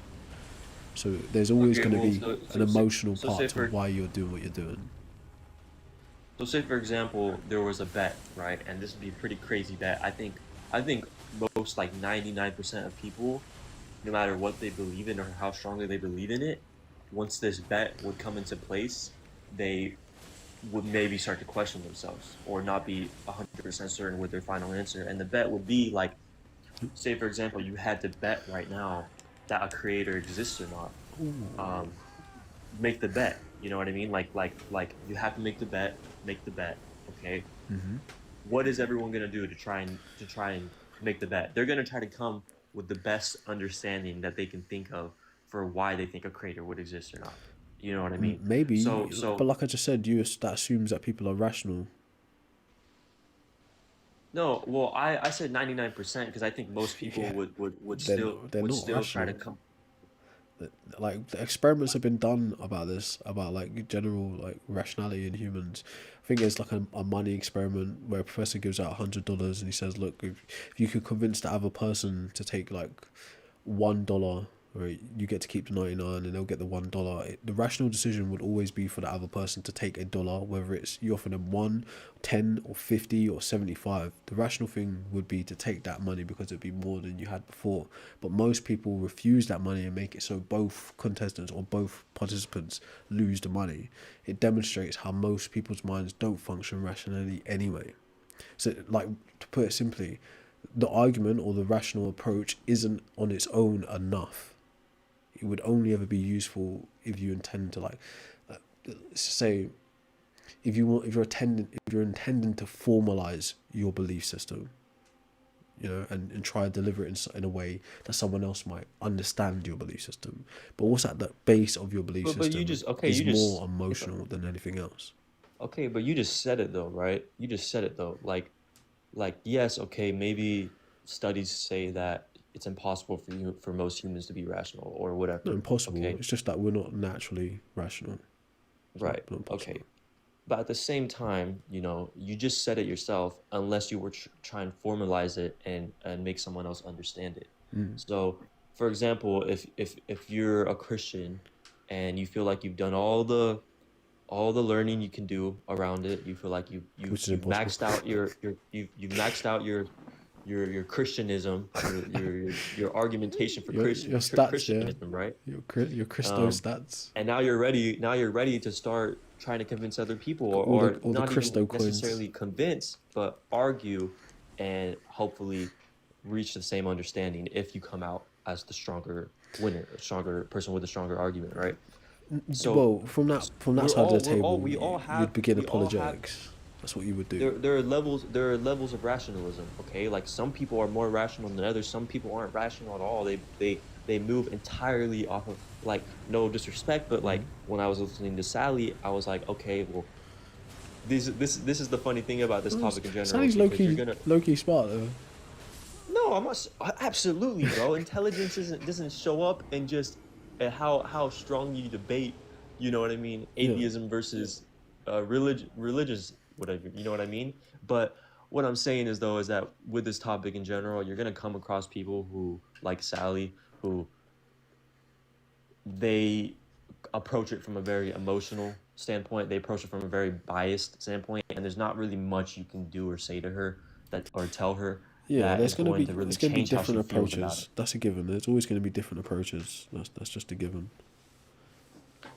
Okay, but you know what I mean? So there's people like Sally, right? And then there's also, like, I would say, people like myself who kind of want or have the intention of wanting to come to an understanding of something, and then formalize it, like you said, and then help maybe argue about that understanding. You know what I mean? Like there's levels of this rationalism, right? And True. many of us, you know what I mean, do have the intention to want to come to the understanding of something, and then try and come to better understandings through discussion. Yeah, Right? some of us do. But do you know, like, if your intention is to try and convince the most people, specifically on the side of Christianity, you just need to study apologetics. And the most powerful tool in apologetics is emotions. It's not rational. That's the point You're of saying studying, as a like, Christian, right? homiletics. So like homiletics is a style of speaking as a preacher. It's to invoke certain emotions in people so that their rational mind stops intervening with what the message is because of the type of rhetoric and tactics you're using as a Right. speaker. That's the best way to operate as an idealist trying to get across spiritual or religious concepts, not from a rationalist Right. point of view. You can try approach it like that, but good luck. I mean, Like, people I understand aren't what you're being saying. Like, Christians because they're just because they read Thomas Aquinas or whatever. okay, That's like a new that's one internet of the kind of biggest thing. flaws. That's one of the biggest flaws with religion, right? That's one of the huge, the the biggest reasons for why religion spreads the way it does. You know what I mean? Throughout history, throughout all the time. Okay, it's because of that very idea. But at the same time, right? When you live in a world that we live in, where the why isn't exact, you know what I mean? That means the idea of that means all these different ideas that we have, philosophical ideas, religious ideas, spiritual ideas, all these ideas aren't completely wrong, like you said. There's no Yeah, absolute. there's no. So Well, to that means paraphrase that Graham Oppie, there is no authority in theology that and means that philosophy. knowing that there is a level of rationalism that can come into play, because knowing that very idea that there is no 100% absolute, that all these ideas can be somewhat reasonable. They can be very reasonable and very understanding, right? you then have people who are trying to rationally approach these, and people who use the best understandings that they have of things. They use the best things that they've learned, right? And then they come to the conclusion that, okay, well, I believe a creator does exist because of these things, and now I'm going to try and formalize it and then argue it to others. You know what I Yeah, mean? And like then you're well within your rights to do that. until I learn something new or hear something stronger, um, I'm going to feel comfortable within my belief. You know what I mean? And I may Yeah, not 100% believe in that belief. Like if you had to put a bullet to my head, or if I had to place a bet right now, you know what I mean? I may question it, but it's something that I'm going to comfortably sit within like until I if feel as like long as my you mind can have be changed. as long as you have good reasons to do what you're doing, then who can say that you're wrong? To be honest, you shouldn't. Like again, I was listening to Epictetus again and Ceridian earlier on. Like, don't don't feel bad for being like if you do something right and you feel it to be just and the correct thing to do, don't fear how it may be interpreted or thought about. If you have good reasons for doing what you do, then do it. It's as simple as that. But in terms of like what you're looking at in arguments, there's also such a thing called sophistry. Okay, so sophistry is literally people who concern themselves on winning an argument no matter what, whether what they're saying is true, right, whatever. They abandon Hmm. the point of a conversation in virtue of just trying to win. Yeah, Right, so yeah, and that I, can be and a and problem and too. we want a society where all of that is less, right? Ideally, none, almost none, right? Well, yeah, Um, it's impossible though. Like, yeah, it's impossible, yeah, 100%, but that'd be the ideal reality, right? Um, but going off of that, you know what I mean? Like, let's scrap the good and bad aside, because I'm talking to you, and what we're both doing is, I mean, I don't know what's going through your head, but I'm trying to just uh, use the logic that we're both using right now to come to an understanding. You know what I mean? And so, good intention, bad intention. You have this way of thought. You have this rationalism, right? That does exist, and it can exist from all spectrums. It can exist from religious, spiritual people, from atheist people, right? It can exist from all spectrums, okay? And we can come up with arguments, and we can try to look at things as objectively as possible. We can attempt to, you know what I mean? We can attempt to. And so back to the like if back to my original point of like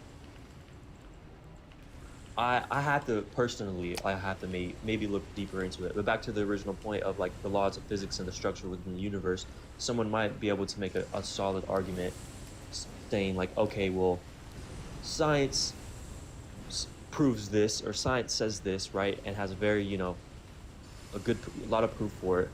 Okay, I can then use that proof, and then I can come up with this argument that, okay, there's this complex design.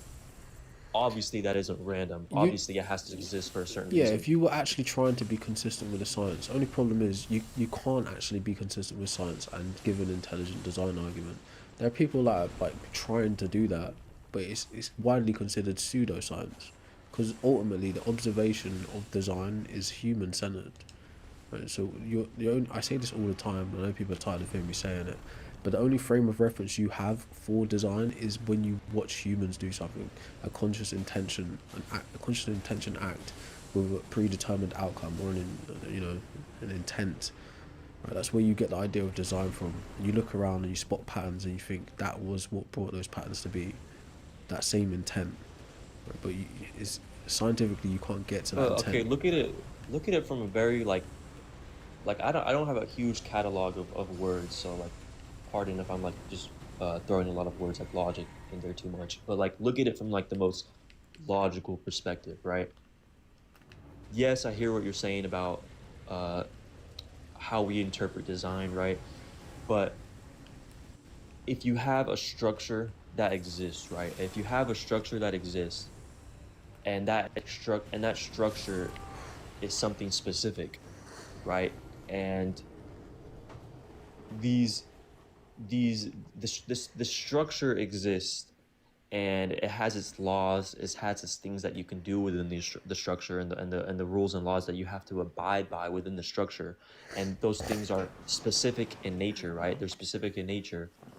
Then, you know what I mean, you have to, you know what I mean, you have to step back, you like just look at that for how it is, and then you can say like, okay, well, this is a complex structure with these laws and these rules and these things for Yeah, you know what I mean? You can look at that your for how it reasoning is, might and lead then you there, but someone could also easily just say to you, hey, you realize that complexity doesn't imply like creator or design, right? no, and then, okay, like for example, I'm not someone personally. I'm saying as like a agnostic, right? I'm And also saying that complexity is quite relative as well. okay, but yeah, okay, well, specific though. You know what I mean? Like complexity is relative 100%, but that's why I said specific as well. You know what I mean? Because there are these rules, there are these laws that science has lots of proof for. You know what I mean? It'd be hard to make an argument against those rules or laws, right? Um, Well, there is a quite clear. unless you came up with new unless you you know what I mean, discovered some new shit. You know what I'm saying? No, It'd be truth hard be to. told, right? In my opinion, I know it's just an opinion, might be like a hot take or wild take, but I think most of the things we understand to be laws now will update in the future. I think there's no doubt in my mind that we'll continue to learn things about the I things mean, I mean, that like we currently consider established facts. Given the pattern of 100%, bro, and history, like. it's just very likely. I mean, yes, bro. Like I said, dude, the time of existence, we're so, you know, who knows what, if say for example the universe does fucking die one day, who knows when that's gonna Which it happen? is. Not anytime soon. Not anytime soon, right? Doesn't matter. We're not gonna be there for it anyway. We ain't gonna see that shit. Well, we're not gonna see that shit, right? Not So me and you anyway. so much time does exist. So much time is there for new things to come out, for new understandings to happen, right? You know what I'm saying? But at the same time, though, it's like look at, we can't argue in future hypotheticals. We have to argue with what we know right now. You know what I mean? That's what we have to use to understand certain things. And it just so happens to be that a lot of science that exists today uh, uh, does concretely prove and make solid arguments for why many things are how the way they are. You know what I mean? And so when you accept that, you know what I mean? When you accept that and you say, okay, well, these laws do exist, right? These things do work the way they work. Um, let me look at that, and then now let me go beyond that, and let me try to understand further, closer to the why, right? Let me try to get past that. And when I get past that, I use the I That's use very, the laws, right? with respect. That's quite an egotistical thing to say. What? To like say like I've grasped like a very advanced understanding of the laws. Now let me look past those laws. That's a lot to say. No. It's not egotistical. It's actually humble. Maybe with the wording. Maybe with the wording, it you can try and extract that out of that. But Yeah, maybe I'm it's actually, I'm misunderstanding really you. approaching it from a humble perspective, because what I'm saying is is all I'm doing is I'm looking for what is taught to me to be fact, right? I'm looking at what is supposed to be fact. You know what I mean? To a certain degree, and I'm then using that knowledge to try and come up with a further understanding of something else. So it's no That's different. cool. It's no different from me looking at it's no different from me looking at this uh, um, anime character, you know what I mean, and then using that, the knowledge I have of this anime character, to then be like, okay, well, I think this character, you know what I mean? It's not egotistical in almost any way. You know what I mean? Nah, That maybe the maybe I misinterpreted what you meant. I think I No think I worries. think you're just a little bit of like a semantic side. You know what I mean? You know your stuff, so Nah, I I think don't. you like to. I I think you don't. like to like pull the small little things out of the wording that people use sometimes. But That's my I bad. mean, anyways, no, you're good, bro. But anyways, so just you know, you go back to it, you look at science without the future hypotheticals, without the 100% absolute certainty. Because yes, bro, in this life, almost nothing is 100% absolute certainty. We don't know what the hell is gonna happen after we die. Everyone can agree with that. Shit, you Maybe don't some know what the people might hell's not. gonna happen tonight. You don't know what the hell's gonna happen in 2 seconds, bro. We Exactly. might get hit with a meteor. You There know you what I'm go. saying? Keeps it Okay, but at the exciting, doesn't same it? time, though, brother, we can't look at all these hypotheticals, and we can be rational to a certain degree, and we can use what we know today, and we can try and be humble in the approach, like I just said. Yeah, We can sure. try and be humble, and we can use the knowledge that we have, and we can try and come up with the best rational arguments that we have. And so, if you want to sit here and you want to give me a solid argument for why you think that the design, that the structure that exists with the laws of physics is not a design, it's not complex, Well, it's not really my. therefore It's a not. crater wouldn't exist, that's It's not my. understandable. It's not my job to do that. But what I can simply say to you is, when you describe laws of nature or the laws of physics, laws of gravity, electromagnetic spectrum, etc., right, things that we take to be facts about our universe, you have to also like recognize that these are descriptions based on our observation. And we've been wrong before in not only the vocabulary we use to describe these things, but the actual things, the essence of the things themselves. So, given the fact that this understanding is all human based, it's saying a lot to move from look, this is description to this is the reason behind the But description, and okay, not but brother, having we're both humans, no, right? but I'm saying Me and you are both humans. and not having that same level of observation that's gone into the laws to say what's behind the laws. Right, there has to, if you're gonna like use the scientific laws, right? Like I'm serious, if you're gonna use the tool set that got you to the laws, right? You have to be able Yeah, to no, I know have what you're that same saying, level bro. of observation for the thing you're claiming the laws are pointing to, right? But what happens is people look at the science and then they say, "Oh, I like that," right? And then they move the science out of the arena of science into theology or into the arena of philosophy, where that's not like philosophy and theology can inform science. Like, hey, this is a good idea. Go look over there. Just like science fiction can inform science, but they're not the same fields. Right? So the best thing you could say is, "Oh, look, this scientific discovery is giving me ideas about this theological view or this philosophical view. Let me see where I can go with it." Like, it'd be like Zizek can say, "Look, I don't understand quantum mechanics, but I can take quantum mechanics as a scientific study and I can bring it over into philosophy and demonstrate how this idea is in a superposition at all times." So if you keep that reality about what it is you're really saying instead of trying to make like bold claims about how the world really works and how you're going to prove God's existence or disprove God's existence, then you're better off for it, right? That's all I'm saying, Oh, because the claim that it's designed but okay, intelligently like isn't actually provable at present. it's not provable. It's not provable in this certain state of time. Maybe someone, like I said, like I'm not 100% certain with a lot of these things in general. So I'm not going to be the one to say like, oh yeah, I don't believe or I do believe against it. But maybe someone can come up with a very strong argument for the design argument, right? Maybe Yeah, someone can come up with a strong argument for it. you're But right, but like but you keep like falling down on the sword of the argument itself, and I keep telling you time after time, the well, arguments you're are saying this, important, right? Let but me try to understand what you're saying. Let they're me not try to. necessarily like reality or truth tracking. It's like someone could give you a really sick syllogism, like, you know, premise conclusion, or disjunctive syllogism about fairies existing and fairies like being responsible for something incredible. It would be valid and sound, but not necessarily truth about reality. It would just be how they established the argument in a formal way. Does that make sense? So the argument itself is like, to be able to Is the flaw. write formal arguments or practice analytical philosophy, meaning being precise with what you're saying, doesn't necessarily track to the reality you exist in.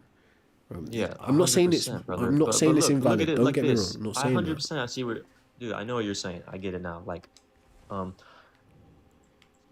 it goes down to the very core. It goes down to like, if you want to get down to the real nitty and gritty of it, it's like our reality for every single one of us is purely um subjective, right? Like we all create our own reality, but like it's very subjective to us when you get down to the nitty and gritty of it, right? And so Yeah, what I'm you're open to saying, that not being true too, though. okay, yeah, I get that too, right? But at the same time, you know, it's like design is very subjective. It's like how it's how we as humans come to understand the description of something and then follow that description. Okay. So what I'll say now is like me and you are both humans, okay? We as a whole, we have this description that we've used to now describe these observations that we've made as a whole, right? As a race, okay?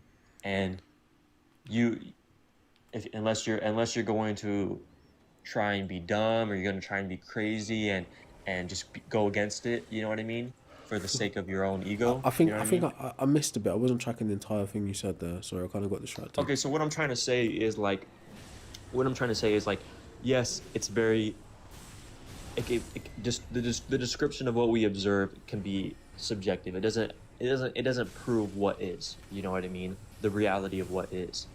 And so we as a whole, as a race, we have our observations that we've made, okay, and we've come to these descriptions that we now collectively use to describe those observations. So me and you sitting here today as humans, right, we're going to take our little human brains and we're going to try and understand what we've just learned about these observations and this knowledge that we have to try and understand it, you know what I mean. And so we're going to use that same description that we both agree on, you know what I mean, those same descriptions that we both agree on, right? And now we're going to try and come up with the best understandings of using logic to understand why a creator may exist, why a creator may not exist, why something like this may be believable, and why something like that may not be believable. You know, we're both gonna sit here and we're both gonna use the same understanding that we have, both as humans, with the same description, and we're both gonna try and come up with the best understandings. And there's not to say that that understanding isn't true. Someone could come up with the right understanding. Someone could be right. You know what I mean? Someone could use the knowledge that they have to say, okay, well uh, um, there is a complex design because of these observations that we have, and because of what we know to come to understand about it. There is a complex design. It is complex. It was designed, and therefore logically we conclude that there may be a creator for that complex design. You know, and that's just going off of the basis of what we both know, right? Trying to come up with an understanding based off what we both know, and one of those understandings may or may not be real. There's not to say me and you set, right? We'll say that, we will say that it doesn't matter how good your argument is. It's not 100% absolute. But guess what? That also means that their argument isn't 100% wrong either. There's a possibility that it does exist. So we're going to then. Okay, maybe I'm not getting it. No, Getting on track. you're You know just what I'm like saying? spinning around in circles. Okay, my bad. So, Maybe I have a tendency sometimes I don't fully look, I'll tell you what, get right? things. I'm gonna let you say the last words because I need to take a toilet break. We need to reset this thing, like, Nah, you're good, and bro. pick I up the mean, it's pace a probably bit. good. Uh-huh. Go ahead. So yeah, like say the last point you want to say. In the No, end, no. I you know. mean, there's not. Like I said, I just like to talk about this stuff. This was enjoyable, so I'll let someone else take up my time. But Hey, I enjoyed you damn me, hopping around damn me that nearly got idea. a whole hour of the stream, brother. That was a lot of time. The church has Yeah, been my hella bad, bro. patient in My the bad. back. What's up, Centaur? Hey, though. Hey, bro. What's up, Appreciate it, Jordan? though, man. It's good. It's Yeah, good stuff. I appreciate you, man. I appreciate you coming up. I'm just gonna take a All right, toilet bro. Have a good break, one. then we're gonna continue with the next guest. Yeah. All right, sounds good, bro. Appreciate you for coming up, bro. Take it easy. Absolutely. All right, be right back, folks. Church, just wait for me, bro.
Alright, my bad, folks.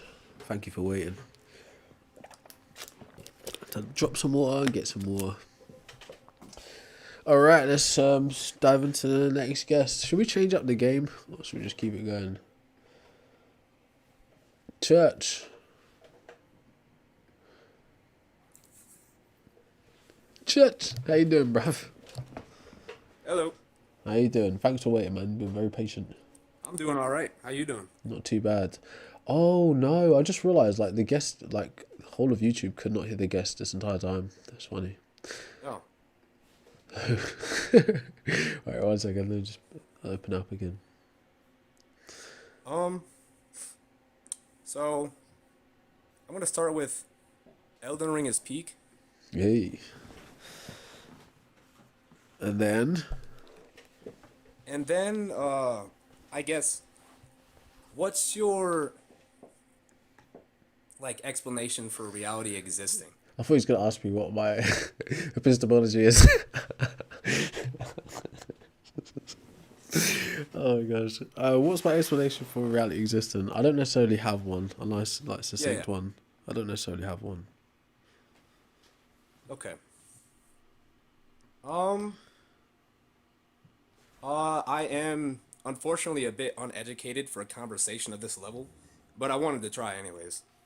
Alright, I don't think that's true, but So, I feel like it's illogical to say that existence has no cause. sure. Okay. But, like, then it's like, what's the cause of existence? Well, what do you take Right. existence to be? Ooh.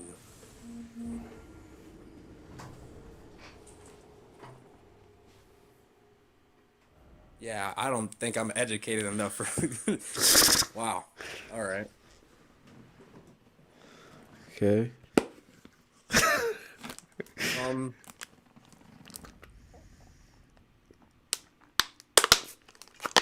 Should we switch the game up for a bit? Let's see.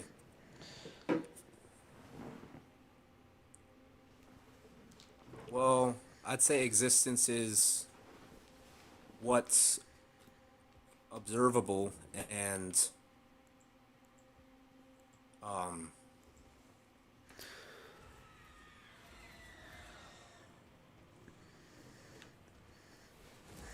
I've got a lot of studying to do. What do you mean?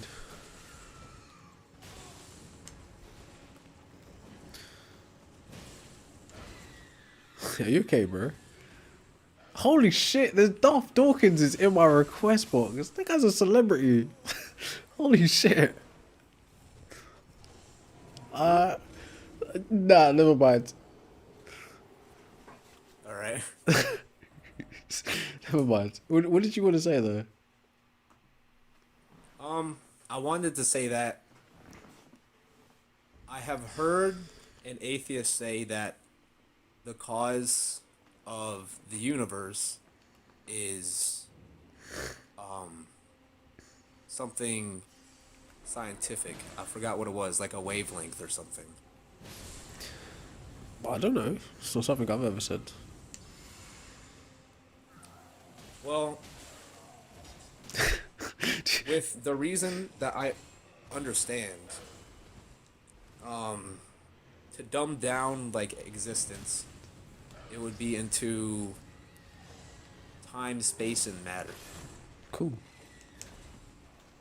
And if time, space, and matter is all eternal, then I don't know if that's true though. then God doesn't exist. But if Okay. time, space, and matter has a beginning, then God does exist. Oh, this is going bad. Because what's that? This is going bad. Oh, of course, that Darth. What, I want to Elden Ring speak. or- I want to speak to you, Darth, but I don't at the same time. You know. Why's that? No, but I was just talking to someone in the chat. That was about. No, look. With all due respect, Church, that was disrespectful of me. Sorry. Do you want to say the point you were saying again? Yeah.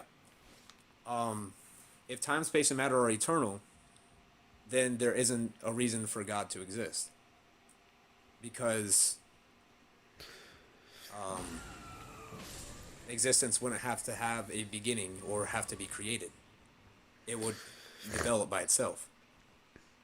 Yeah, but I think the problem you're gonna run into with that whole like train of thought is trying to figure out good enough reason to say that, or to put it this way, to not fall victim to just straight up special pleading for the god. I think that's the problem you're gonna run into. Is why doesn't he need a creator?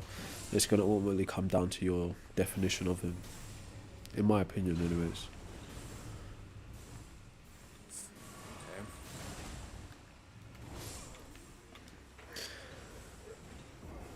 I feel like for existence to exist, That's a wild statement. existence is either uncaused or there is a cause. I guess.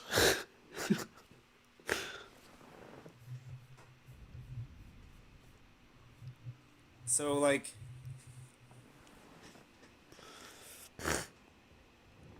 Should we just run past this guy instead of wasting our time here? Just go I straight to the man. apologize. I'm not talking about you, bro. I'm talking about this dude here. Oh, Just trying to get to a main boss. Just wasting time here. But yeah, like, what did you actually want to talk about, bro? Because it's like, you're saying stuff as if you want me to carry your argument for you, and I'm really not going to do that for you. So, it's like, I want to get something from this conversation and learn and see what I know. cool. Where does that put us? It's like, do you have any thoughts on the actual topic on the screen? Do I have a? I'm sorry. Do you have any thoughts on the topic on the screen?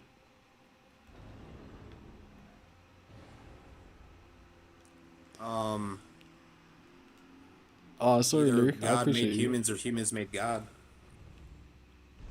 Yeah, that's kind of what it's about. Yeah. All right, church. I'll go ahead and let you down, brother. It was like you tried almost 10 minutes. All right, so almost there. All right. So I appreciate you, bro. I'm about to go get a school and an education, pick up an education for free on the internet. So I appreciate you. Yeah, no problem. Hello. Okay, so your prompt is a Whoa! performative contradiction. No, wait, chill. The only way to avoid it. Whoa, can we just say hello? Like I've heard many Hello. whispers Hello, about thank your you for name bringing me up. throughout the hallows of the internet. Yeah, the hallows of the internet. Yeah, How you doing, sir? I think this is the first time I've ever I am. actually heard I'm you doing directly. fine. Lucky you. Oh, I don't know. That's true. Yeah, we're gonna Well, find out, I guess. even my enemies learn from me. Very likely, yeah. Yeah.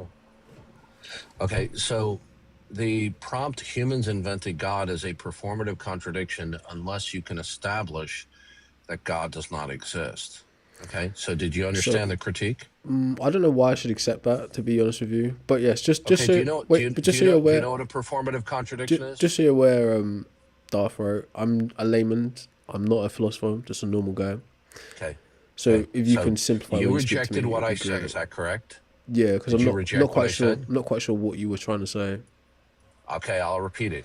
Your prompt is a performative contradiction unless you can establish the non-existence of God. So walk Okay. me through it and explain it to me. So in the absence of you establishing God's non-existence, and you don't have background information to support that the concept of God is only human derived. So can you So you explain ha- that in order to avoid your prompt being a performative contradiction, according to you're you? going to have to establish that God does not exist. If you don't establish that God does not exist, then your prompt is a No. performative contradiction. I think you're telling me your opinion. Your opinion. What I'm saying is humans invented Okay, God. you're not. You're, That's this is going over your head. oh, Okay. okay. So Okay, we're already if- there. would you- We're already would you there. like me? Interesting. Well, you know what? You know what? Without being rude, I will tell you this: that TikTok is a cauldron of idiots who opine on subjects that they don't even understand. So Yeah, a that's probably performative true. contradiction, let me explain to you. A performative contradiction is a proposition or statement that is in some way self-referential, that undermines itself, or the background information required to sustain the truth of the proposition conflicts or undermines the proposition. Okay? So So explain it in the so he, context so of when what's being said. so when you say humans invented God, right?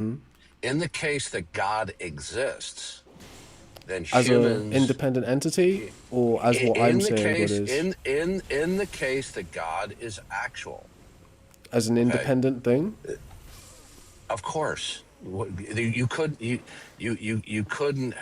have it otherwise. Okay, I would now, disagree. I'm saying God is a okay, concept. are you okay? You don't know what you're talking about. See, this is my biggest problem I have are people that don't know what they're talking about when it comes to metaphysics.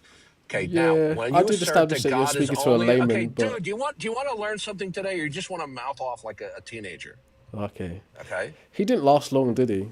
Like, he came up straight off the bat. It's like, god damn. So the rumors are true. He's actually a goofball. It's like I thought maybe I would have a unique experience. Apparently not. God damn. Crazy man. Like it was interesting hearing about him from all the other people on the internet, but I didn't know the experience was gonna be like that. I guess I've been daft. Hey, hello, Hello. Chris. How you doing, bro? Hey, I'm all right. How about you? Not too bad.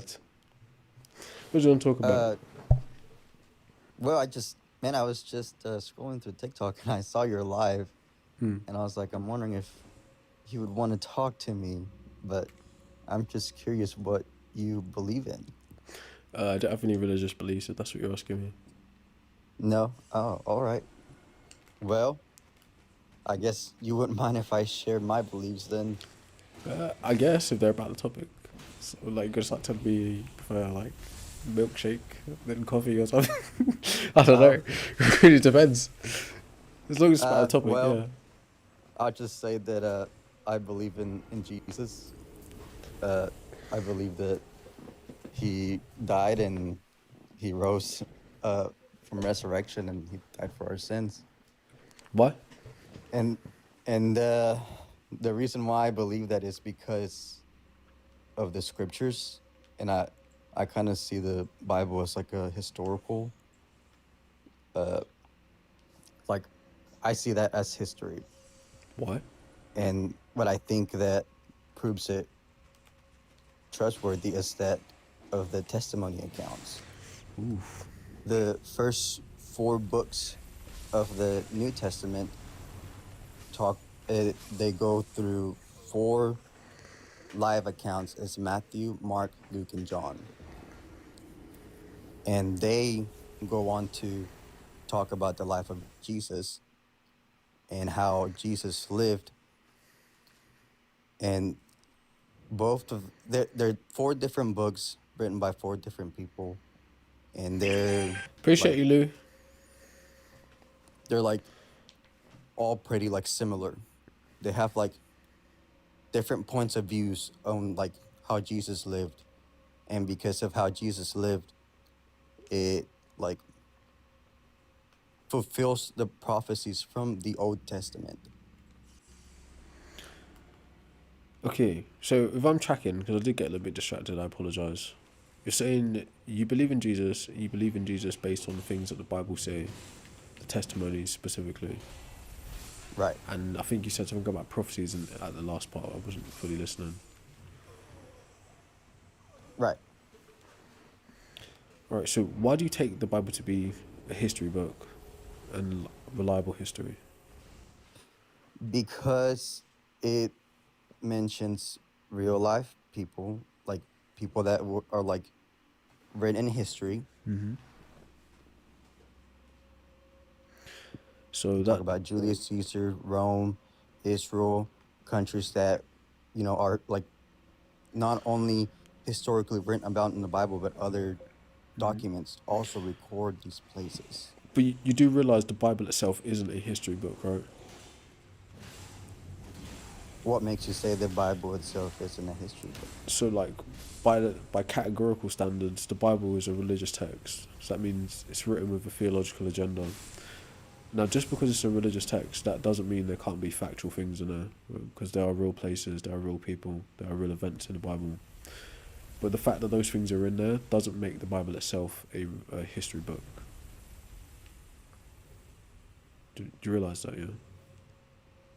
I am so sorry. I was just spam called like crazy by my little brother.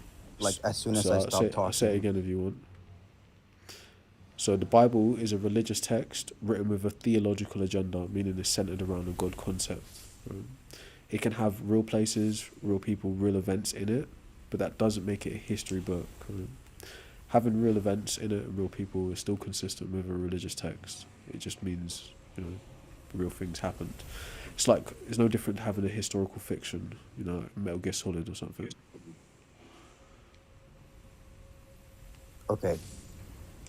Oh man, I'm sorry. I did not listen to anything. I'm still getting spam called. I am I so appreciate you. sorry.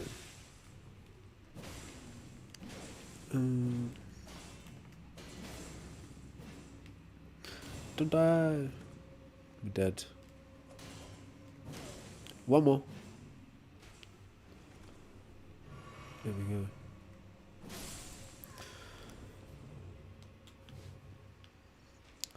Yo. Hello? How you doing, bro? I'm doing good. You said humans invented God? Yeah, I kind of said it. I Okay, hear a so little what do bit you of like echo in the background. You got like speaker on or something. I think my phone is just too loud because I have a new case. Feds on Just you, bro. looking out the window. Feds on you, bro. It's okay. All right, so when you say humans, my bad. When you say humans invented God, I'm trying to find out what the echo is. Yeah, it's feds, Phone is bro. quiet It's as like, hell. you know what I mean? Like, a good 1-2 tap. Little wire tap. See what info prophet's been into. Where he's been lately. All right, so you said humans invented God. When you say, what do you mean by humans invented God? So I think God is an abstract concept or an immaterial idea. I think there's more evidence of humans inventing various different variations of gods than there is evidence for gods existing outside of human minds and human cultures. All right, so have you ever heard of a ontological argument for God? I have, but people give them in different ways, so I'd be willing to hear your one. So my ontological argument goes. I use Alvin Plantinga version. He uses something called modal logic. I'm not well Modal informed. logic deals with what is. What happened? I'm not well informed on that, but yeah, I'm gonna listen anyway. Yeah. So modal logic is basically just what is possible, what is impossible, and what is necessary. And it uses a thing called possible worlds, which is just a way that reality could have been. Which just means that like there exists a possible world, right, where you're not playing the game, right? So there's a way that reality could have been where you weren't playing the game. That's all we mean. That's all we mean when we say possible worlds. I don't know if that would be something I'd be interested in, to be honest with you, because that doesn't necessarily speak to our actual reality. Well, you can say that, right? That's what it Like, sounds like. Yeah, but when we're talking about something that is necessary, right? We're saying something that actually does, in fact, actually exist, right? Like, I believe the laws of logic are necessary, right? Like, I believe the laws of logic are something that would exist no matter what type of reality that, there is, right? So, like, it deals with There are different the types of actual logic, world. though, right? Yeah, there's different types of logic. Like, you got, like, consistent logic. You got, I forgot all the forms. Do you think contradictions are real? Do I think I do not think contradictions are a thing, no. You don't think contradictions can be real? You was about to say it as well, weren't you? No. What I was about to say was that there is logic that says that contradictions are real. He's gonna say dialecticism, is it? Yeah, that's exactly what I was about to say. Yeah, I heard it. Like, it's on the tip of your tongue. So yeah, simple form of simple syllogism goes God is a maximally great being. If a maximally great being is possible, then there exists a possible world where this maximally great being exists. if there exists a possible world where this maximally great being can exist, then this maximally great being must exist in all possible worlds.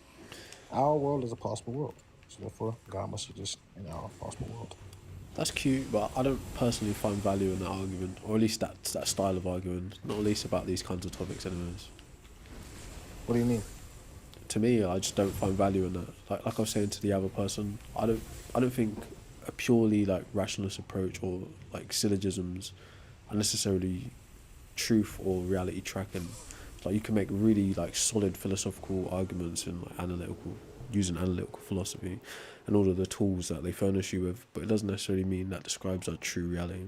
So when we leave this debate or like when we leave this conversation, we go out into the world, you're going to believe based on other reasons, I'm going to disbelieve based on other reasons, regardless of what the syllogism was, you know.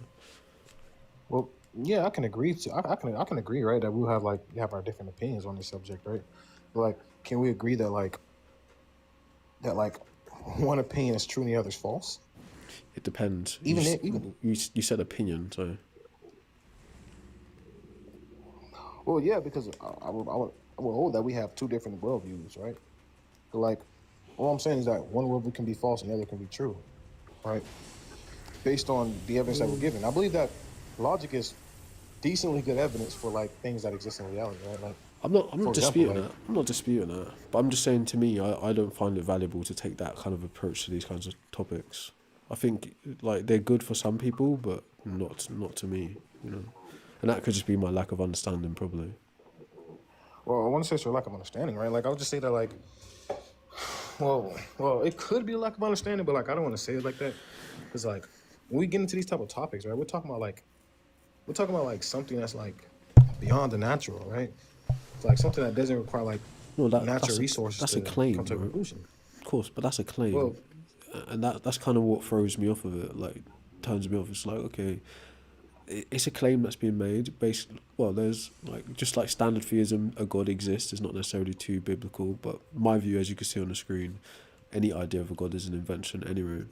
So the moment when I start to engage with the idea and I start to like operate outside of the reality that I know, it starts becoming to me it starts becoming a game of engaging someone else's delusion and then trying to do it from an academic point of view as if I belong there and I don't, you know. Well, I wouldn't say that. I wouldn't say a delusion, right? Like, I would just say that, like, you have to think about it, right? Like, when we're speaking about things like this, right? Like, you will be like conceding that like laws of logic are something that you don't even like you don't even hold to be like a thing, right? No, Because I'm like not laws of saying logic that. doesn't require any type of physical existence. But surely you can respect what I'm saying in terms of, right, as a non-philosopher, just a layman, right?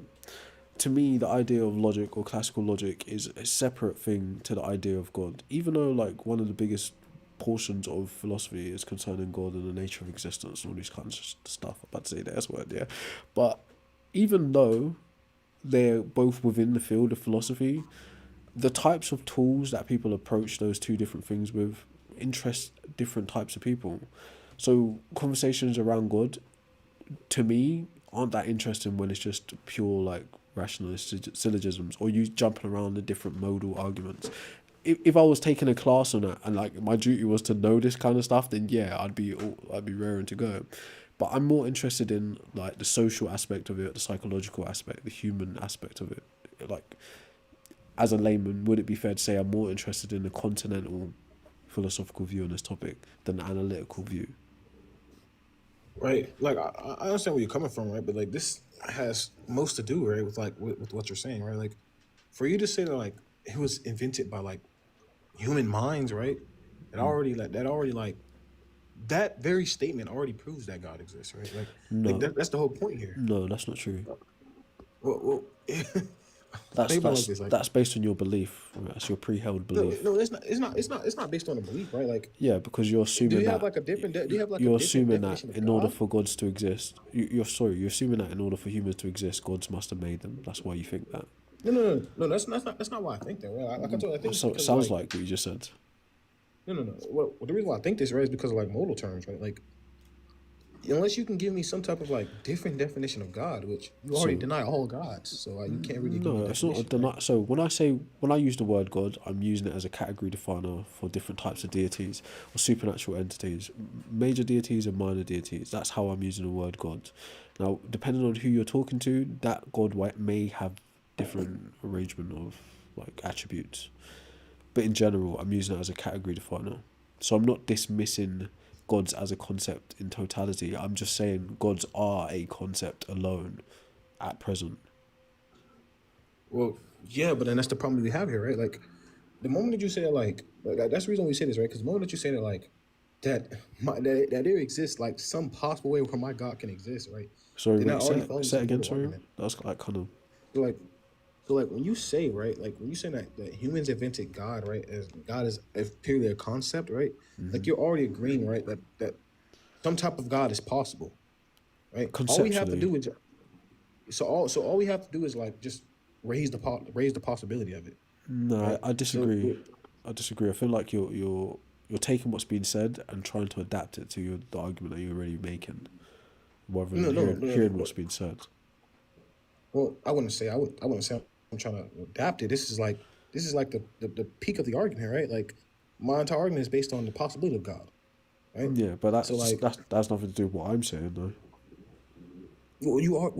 your topic says that God is possible. That's literally what it's saying. No, I said humans invented gods, right? So I could also change the topic to humans invented fairies, humans invented Pegasus, humans invented Cerberus. It would still be the Yeah, but same. we can. Well, yeah, but these are things that can actually be like easily debunked, right? Like, Not for example, right? necessarily. Like we would have said like Can you fairies, right? can you We would have say said like that? humans invented fairies, So right? can you disprove the existence of fairies? Well, we wouldn't say we can disprove them, right? We'll just say that There you fairies go aren't then. necessary. There you go then. Right. Can you disprove the existence of Cerberus? We'll just say it's not. We'll just say it's not necessary. Yeah, but that goes back to you and your like analytical approach using modes. That doesn't necessarily have anything to do with the reality. Well, yes, it does, right? We've already discussed this, No, right? no. Like the moment that you said God is possible, you're already I didn't. conceding that I didn't this say very that though. God, right? That's what I'm saying. You keep You said, trying to what do you mean? twist what's being said to your already like your modal ontological approach. So okay, so are you saying that God doesn't exist at all? I'm saying God exists as a concept. Oh, okay, then so you're saying that there exists a possible world where God exists. That's the same thing. I don't agree to that because I don't really know what you mean by it. Okay, so like all we're doing is saying that the existence of God doesn't entail a contradiction, Yeah, right? I So like don't. since it doesn't entail a I have contradiction, no reason to think since it that's doesn't. correct. That sounds like gibberish to me. Okay, then so like then you have to then the topic will be more as like God doesn't exist. That's kind of what the topic would be like. Not necessarily, right? Because my view is that there's valid reasons, and like per my hypothesis, each type of god you've ever heard of has good reasons for its invention, and it serves a human purpose and a human need. So it exists as a psychological tool. So it's just in a different exists in a different category to where you place it. I place it as an explanatory tool. You place it as an existent entity. So there's like a categorical Okay. difference there. Okay, so when you say entity, what do you mean? What do you mean by when you say entity? Literally that. So, something that exists independently of us. Independently of what? Of Of us. us? Yeah. Yeah. Okay. Great, great. And when you say tool, what do you mean? Tool? It depends on us. An explanatory tool. So, like, the first types of gods that would have been made would have been humans assigning agency to elemental and celestial things. The reason for that being survival. Oh, okay, okay. So, oh, okay. I think I understand now. Yeah. So, like, well, then you kind of like, okay, so you deny the first. So you basically just deny the first premise by just simply saying that, like, okay, yeah, there can exist some type of way where God isn't like some type of like necessary being. That's kind of what you're saying. So, okay, I kind of get it. I'm not Well, sure. I'm really. Maybe we're just speaking past each other. oh, okay, no. So okay, so basically what you said, right, is that you believe that God is a tool. So you believe that God is dependent, right, upon like survival, human interactions and things like that, right? When you say something like that, because like you gotta think about it, humans are like Maybe contingent beings. you're taking what I'm saying out of place again to try and slot it into a modal argument. Ironically, Right. So No, when no, no, when I say I'm not putting it in God, a modal argument. I'm not saying God is dependent. Well, yeah, God is contingent on humans based on my explanation of him, of course, right? That no humans, no God, obviously. But I never stated it in that kind of way. Well, it's kind of implied. So like, Yeah. I can So, kind of, I can you're kind of like, taking what's being yeah. said and you're converting it into your way of thinking about it, maybe. No, I'm not converting my way of thinking, right? Like this is just more like what you're like ideally saying, right? Like, because think about it like this, right? Like, you deny all gods, right? So which means you also deny my God, right? My God is something that is necessary. So when you bring Why up do you like, have a God exclusively? why do I have a God? Yeah, like an exclusive type of God. What do you mean an exclusive type of God? So you said I deny all gods, and you said I deny your God. Yeah, so like yeah. So that What do means you mean? you acknowledge the existence of different God concepts. No, I don't acknowledge them. Yes, you Like do. You just I don't don't believe acknowledge in other them. gods. No, no. I don't acknowledge. Oh, when you say acknowledge, do you think of okay? When you say acknowledge, are you So saying that like? if you just said to me, right, I deny all gods, and then you went on to say that means you deny my God, right? You say that as if your God is a subset of all gods.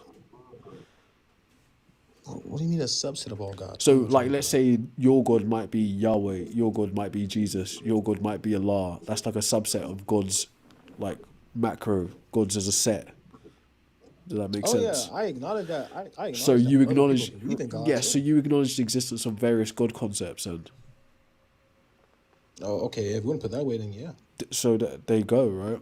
And I'm saying to you, across the board, to me, gods are just concepts. What you're doing is fighting for the case for one of them being real. Yes. Right, so that's where the convincing should begin. Why should that one of all these concepts be a real thing? Of all the other concepts, I just find all the other concepts to be irrational. Right, so break it down to me. What does your God entail specifically? Being maximally great. So like, I believe that being maximally great is rational, right? Like That sounds we're like talking about that sounds like we're talking something about. you're defining it as. So what reasons do we have to What think do it's you mean maximally defined great? as? So you're saying So that I can yeah. like that's what God is. It's like asking me like it's like asking me like what a controller is, right? Like I'm gonna tell No, you what a no, it's controller is, not. right? We make controllers. We know Controller what is purple. we know what Controller is what green. every component in the controller is. We know what its purpose is. It's not the same thing at all. So It's the when you same thing, define right? God Like as what? maximally what? What do you say? Powerful? Yeah. To me, that's just your description of the God. You're not telling me why I should think it's true. That's maximally powerful. Yeah. The argument already told you why, right? Like all the argument asking is that is this such thing possible? Say again. Say yes or no. Yeah. All we're asking is that such thing possible? Yeah, but that goes back to your modal argument. What we're discussing is whether your God, specific God concept, is more valid than any other God concept. Well, yeah, Someone because was someone was you have to yelling. talk about you have to bring up like other religions, right? Like for example, right? Like we're talking about So Islam, right? what is your The God problem that though? Islam has, the problem was what happened? What God do you believe in? I believe in the Christian God. Oh, cool. Yeah, it's just that's nice clarity. So like yeah, We like can when we're hear talking like about like weird sounds in the background of your mic. oh that's my but I think that's because of my roommate. I have roommates. So Are you sure? It sounds like my mic. oh if it sounds I think I have my phone too. I don't know. I think it's my case. I don't know. I No, think I cool. just put a new case on. All right, so So it's yeah, like this is a waterproof case. so your God is the God of the Bible, right? I mean, Yeah. currently you're defining it as maximally great or maximally powerful. Yeah. Man said my accent is hard to understand. Get the F out of here. I speak the Queen's English. I'm joking. I apologize if I mumble. So yeah, so like for example, like we're speaking of like other gods, right? Like I just believe that they're just irrational, right? Like when I brought up Islam, right? Like I think a problem that Islam has, right, is that Islam falls to what we call it falls to a dilemma, right? Of like basically I don't know how you can is separate God Islam's God from Christianity's God unless you're saying you believe in Jesus exclusively. yeah, but they also have like problems with like the attributes of God, right? Like for example, It's just a remix of when it of comes to Christianity. when it comes to like no. When it comes to like It when it is. comes to like no, it's because it actually doesn't, right? So like when it comes to like moral propositions, right? Like moral statements, right? Their God moral statements are completely subjective, right? Because What? the reason why is I because think it's whatever God commands that any, is bro. Come on, man. That's terrible. Come on, what do bro. you mean? That's like That's the basis. That's like like the that that's like the accounts for most. all Abraham, like all Abrahamic. It's the same God fundamentally. Like I don't even know why you'd make a distinction, It's not. like that. It's just Not. there. I know. It's, Like you can't. Look, I'm very aware, right, that Muslims are Muslims, Christians are Christians, Jews are Jews. I'm very aware, but I'm saying fundamentally, yeah, Christianity is talking about the same God as Judaism. Islam is talking about the same God as Christianity and Judaism, right? Fundamentally, right? They're talking about it differently, but they all like agree that it's the same God. yeah, but they have a The only person misinterpretation. that sticks their neck out to add something to the God is Christianity with the Jesus. Okay, but Yeah, but the pro, like, fundamentally, yeah, but God like, the Father is the same yeah, God. but you got to think about it. They're both written in two different ways. Both written in two different ways. Right? Shit. They both describe God and they both describe God's attributes differently, right? So, Yeah. like, for example, like I said in the Quran, right, it simply just says that God commands his moral proposition. So whatever God commands is good, right? That's just subjective, Maybe how they right? The wrote Bible never it. says that. Maybe how they wrote Well, it. that's what I'm saying. But That's what I'm saying. So like, linguistically, they're not saying anything too different from Christianity. If God sends down commandments via Moses or like 600 laws, it's the same thing. They're just wording it differently. yeah. So no, the commandments. When it comes to like the commandments, right? These are like all these are is just like rules that was placed by God. This is not God saying that everything that He commands is what's good, right? No Christian agrees to that. Well, I've had some Every conversations with Christian, Christians today that think like God is fundamentally good, so anything He says is good. yeah, no, Anything He does is yeah, but good. that's completely different, right? Saying Well, that something is that's fundamentally the good next step. and saying that You whatever it commands is good is completely different. Not necessarily, right? That's like the logical conclusion, right? If God is ultimately good, then anything He would say would be good. So His commands would be good. It's like Islam just cutting out a step, but they're saying the same thing. Yeah, no. So what they're saying, right, is more like, okay, whatever God commands is good, right? What we're saying as Christians is that goodness is identical to God. It's two completely different things. Yeah, That's the reason why everything that God says is good. both are things you can't actually know. They're just beliefs, right? Well, they're just the most rational beliefs of God. Like I don't even So me when you say personally, when you say no, I don't think I don't understand when you rationality say that. actually has really has a strong place in this part of belief systems. I don't even think it does, to be honest. I think you undermine the point of faith and religion by invoking rationality. I think you undermine it ultimately. That's my So opinion so though. so so so yeah, we have philosophers, right? Like when we're describing faith, right? Like everybody has some type of faith to the fundamental level. So like I'm pretty sure that like I'm not pretty sure. I actually know this, right? I know that like everybody that exists, right, has faith that they are an actual person, right? That's like a typical philosophical thing. I don't know if that's true. So like you don't actually know you actually can't know that you exist, right? I All you don't can know if do that's is just true. assume it to be the case. That's kind of what faith is. It's just when we say we have faith in God, we're just saying that No, that our belief is I just understand. the most rationalized position. No, that's That's nonsense, all. right? Faith and belief aren't rational positions, right? They're literally the opposite, right? But anyways, I understand what you're trying to say. But what I'm trying to say to you is approaching a faith like it's like another colloquial use way to describe the religion itself.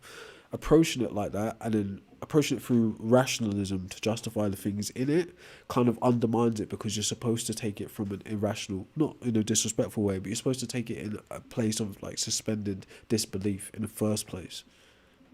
You're not Well, supposed. There's like if I come to you and say, "Hey, bro, like I was just with a donkey and it started to speak to me," or like I was in a garden and a snake started to speak, or I was walking up a hill and a bush set on fire and it started to speak, like you're not supposed to.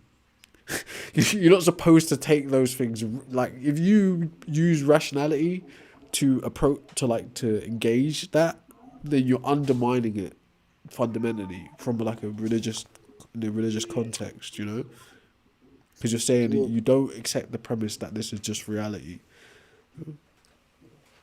well. I can't really agree with you, right? Like, you gotta think about it. Like I've already said, like everybody has faith to the fundamental level. So like, all we think about when we say how are faith, you right? using We're just faith? Are you saying like as a synonym for trust? no, I wouldn't say it's a synonym for trust, right? It's more like a well, you can. It's more like a sentiment. It's more like just saying like this has to be true for anything to like happen. So like for example, I say like when I say I have faith in God, right? Like I said earlier, right? All I'm saying is that God is just the most reasonable way to think of reality. That's all I'm saying, right? Like I don't think that's true. it's a presupposition. Yeah, I don't think that's It's true. just the most intelligible way to think about reality. I don't think that's true, That's bro. just all it is. Because if you think about it from my point of view, right, reality exists independently of God. God's something we invent, quite far into the trail of human history, or like the development of humans. So we're quite a long way down the road before God even arises as a possibility. So it doesn't make sense to me to think about it like that. Can you repeat what you said again? I'm bad. So I'm saying, you said what God is the most reasonable way to look at reality, or rational way Yes. to look at reality, and I'm saying to you, from my point of view, it doesn't make sense. God is an invention, obviously, but it's an invention quite late into human life, right? At least the type of gods that we're invoking now, like mostly or wholly philosophical, really. Okay, reality is pre-existent from my point of view. Reality itself is a necessary precondition for a God concept to arise. So God looking at reality via God doesn't make sense to me.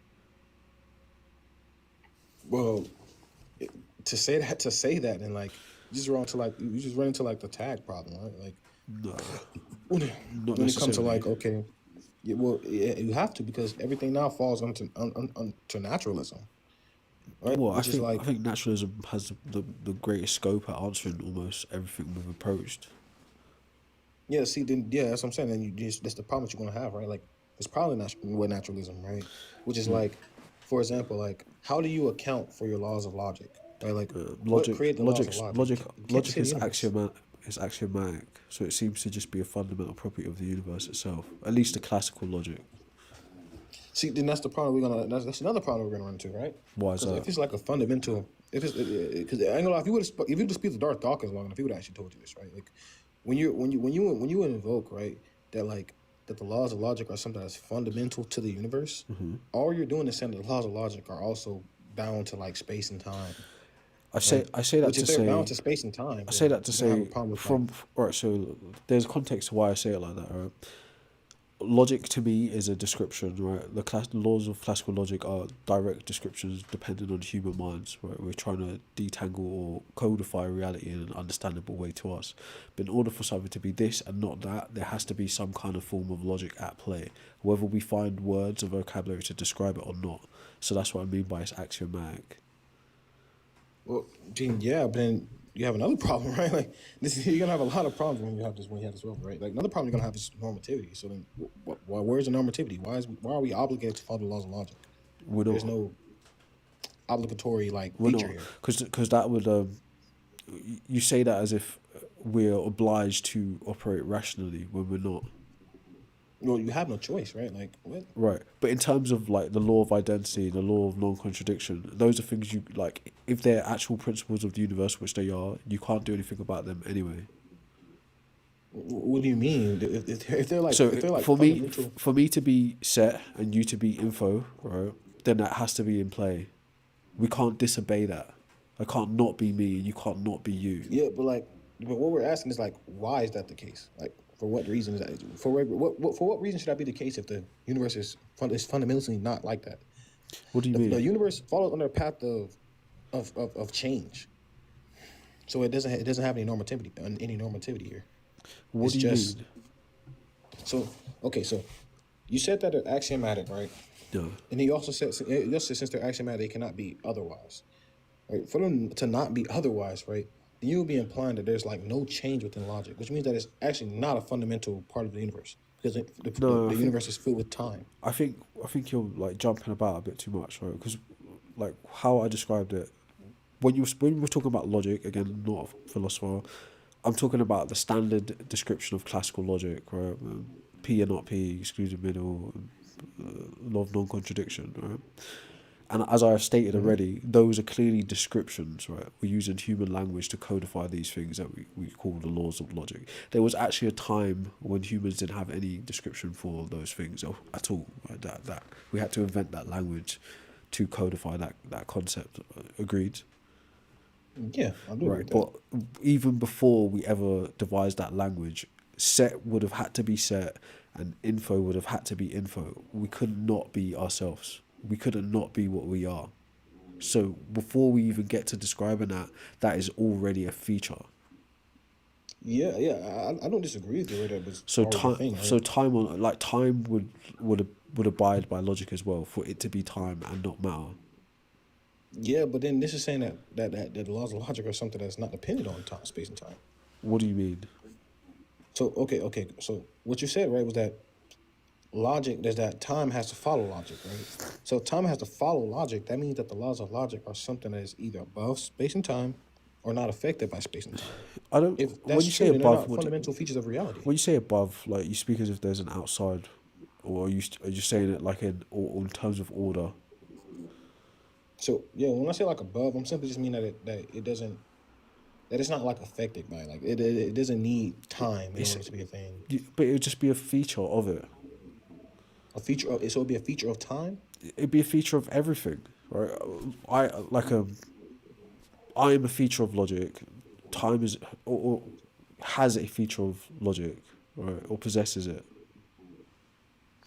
Oh, well, yeah, So then like, this just goes back to my original problem, right? Like, maybe I'm do not you believe explaining this. that? Do you believe that time changes? Sorry, Do you what? believe that time is? Do you believe that time is what is that change requires time? Time is also descriptive, right? So what do you mean by descriptive? I don't know what you So mean by this. Time is descriptive. I don't know what that means. there's psychological time and then there's real time. Time is essentially the changing of matter, right? Or changing of Yes. state, just a change of state. Yeah. So That's it. that's my problem here, right? So like if that's what time is, right? Then logic is something that's a part of time. But you're saying So logic should do the exact so same. So logic has the same time exact feature.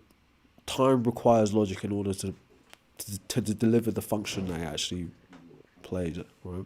In order to account for changes of state, logic must be there, right? It requires logic to operate. Yeah, yeah. So for a I thing don't to disagree. change state, I logic agree has to that. be at play.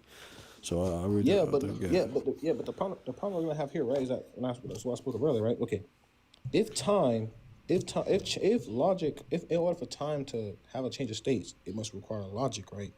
But logic itself must be something that is with time, which means that they're together, right?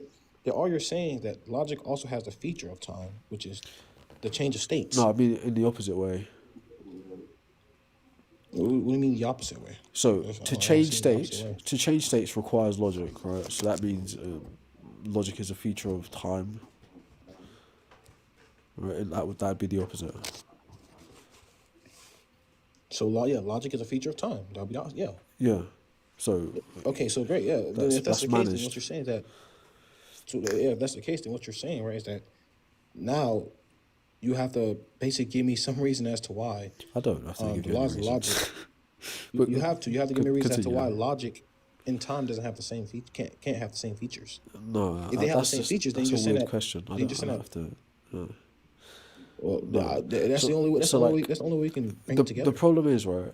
Well, the truth be told, there isn't a problem here because ultimately, from my view, all of this is people hate hearing me say this, but all of this is anthropocentric. This all of what we're describing is mind dependent, and we could be inaccurate with our vocabulary or like trying to describe the noumena via our phenomena, the experience of said thing. So my point of view is that there's fallibility or there's problems everywhere. I would agree it's not 100% correct. But that being said, the problem that you're invoking isn't actually a problem. It's something that's been invented via apologetics for God. Because No, logic I'm, would also be necessary for God to abide by. So it's not I wouldn't actually say a not. problem. Right, so I wouldn't like say that. a I'll god, say it's a more god as that like a god that created our universe would still have to abide by logic too, or at least well, a version of logic. well, I wouldn't say he has to follow. When you say he has to abide by the laws of logic, well, Yeah, that's given just the case because of the simple fact that we believe that the laws of logic are like are identical to him. So like we Nah, believe that he that's can't go cheap, against his bro. nature. That's cheap, man. That's cheap. Then just be a I pantheist, wouldn't bro. say it's. Then just be a I would. pantheist, man. No, I wouldn't say that's Like, cheap yeah, because I don't think yeah, that I don't because think the like laws of logic are. you wanna pick and choose attributes of God willy nilly, right? You may as well just say No, no, God no, is no. everything and anything. You may as well then. No, I wouldn't. I can't say he's everything because I don't believe that God is the universe. Right? Like I don't But think you're that. I saying believe the God universe is is right. So you're change. saying God is synonymous with good, and then you're saying God is synonymous with logic, right? How much other things does that leave out? Really, like we just said, logic is a feature of time. I don't believe So, logic is a feature of time. That's the problem here. Right? Like I believe that logic is like, independent of time. beliefs. I mean, shit. Because like you believe that they're descriptive. I believe that they're prescriptive. What's Right. that? So I believe that they're obligations. You What believe that they're not What do obligations. you mean? Okay. So you believe that the laws of logic are something that's descriptive. So No, you believe I the mean the laws of logic are language. something that's I mean the language that sets up. So when I say descriptive, the language that we're describing a feature of the universe. But that could be an yeah, absolute law. So I'm not saying the laws of logic aren't prescriptive. I'm saying we're describing a feature of the universe via coming up with the laws of logic.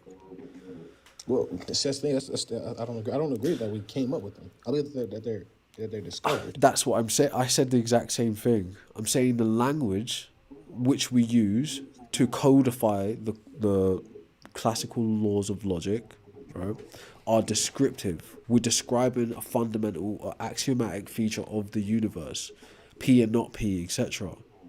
So yes, the Yeah, but law itself, the logic itself can function prescriptively, but we are describing that prescriptive law. We're well, describing there's it. some things. There's some things in the prescriptive laws you just can't describe, right? Like, for example, like when we brought up a P and not P, I don't think a P and not P can be something described in reality, right? It's Yeah. something that don't exist, so it can't be something described in reality. That's how I Set. think. Yeah. I'm me, and I'm not me. Okay. Or I'm me, and I'm not you. Okay, that's only true by proposition. No, that's true by fact. Matter of fact. Unless you're a monist, then we're all each other. Like, So yeah, so one no, second. I'm right, actually gonna die. Just give me 1 sec. yeah.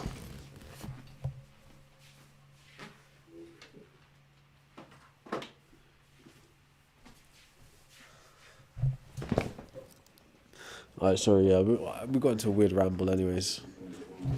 So yeah, so like I agree with you, right? When you try to bring up like the law of identity, right? I believe law of identity is something that's that can be descriptive, right? But like when we're bringing up like a proposition, right? Like for example, it's only contradictory. It's only not possible, right? Due to a contradiction, right? Which contradictions are just simply just statements that negate each other, Yeah, but right? Statements aren't things that we can see in remember we reality. briefly brushed over the dialetheism earlier on. They're like really smart people who think contradictions are real, or they're possible. Well, yeah, but They're fucking do you smart know why? people, like Do you priests. know why? Do you know why? Do you know why? Classical logic is a thing, right? It's a thing because of the simple fact of the principle of exposure, right? Which just that, like, if contradictions are true, right, then anything could be literally true, Yeah, I know. right? Explosion, So that's so explosion. Yeah, that's the reason why we don't hold to like yeah, pure but consistent logic but and again, example. but this is like I know it's like a kind of a cop out kind of thing, but I have to come back around to it time and time again because I haven't figured out the next level to it. But it ultimately does come back to our subjective descriptions of reality and how limited we are in our capability to describe it. Do you get what I'm saying? Yeah, I can agree. I can agree that we can't know all things. So like, yeah, we have a limited like structure of it, but like So if some people are that doesn't. warranted to say that contradictions are real, who are we to say that they aren't? We're just saying we're not subscribing to that.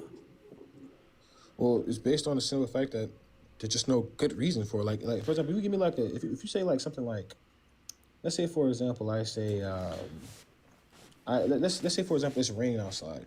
I Yeah. see that it's raining outside, and then I come there and say it's not raining outside. Right? Like based on what you're telling me, right, is that like who's to say, right, that I'm wrong in this situation? No, so think of it. Actually, I'll give you a more clear one, a very well used one. This statement is a lie. How do you pass that out? Right? Oh my God. Yeah. So, oh my God. There you go. So we don't. Yeah, with that statement, we just say it's paradoxical, right? And we think paradoxical statements just aren't true, But or just aren't a thing. that's the thing that the people who subscribe to dialetheism are saying is a thing. Paradoxes can be true. That's Well, yeah, I agree to him, but like if we, like I said, if we agree to it, we're just gonna run to the principle of expulsion. well, I guess. But anyways, So like there's like, so let's think about it like this, like I'm not saying yeah, that paradoxes are true. I'm just saying in yeah, but general there like are views. their thought process behind that is because I believe that it's something about. I'm pretty sure they hold to like some type of like third truth table, right? Which is like, how can I put it? It's like, I've not even got there this? yet in studies, to be honest. So Yeah, it's like it's basically like it's like a third truth table, right?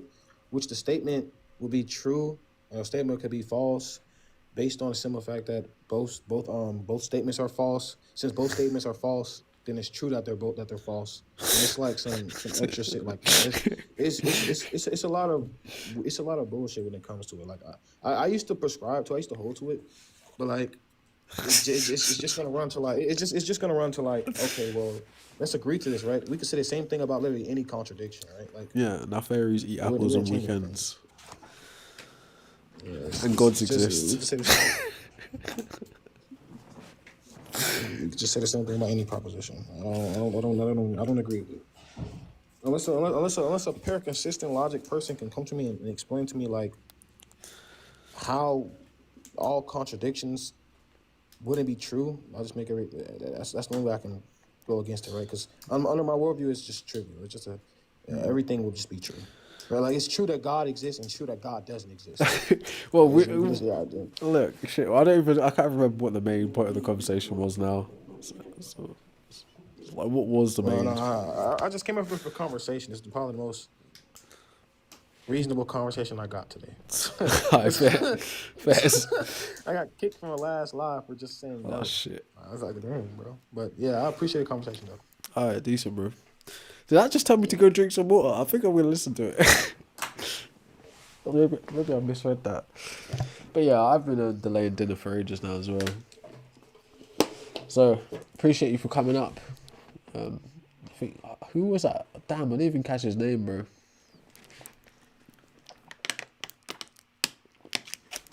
Stream's blacking out now, anyways. But that being said, folks, maybe we'll come back tomorrow. Put this up later. About 4 hours in.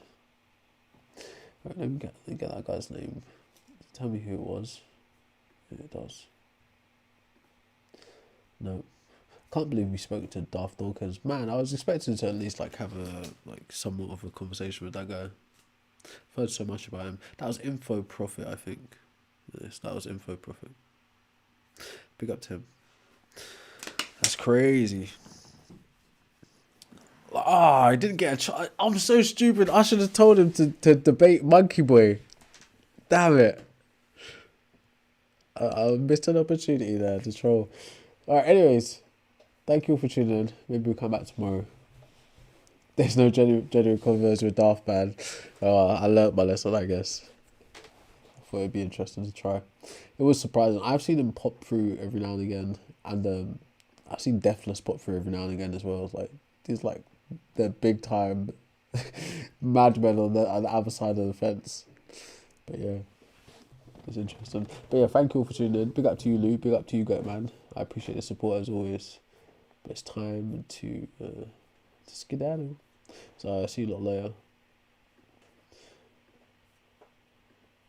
I can't believe YouTube like missed more than half of the show. I forgot to put the audio on, so it's just like me talking.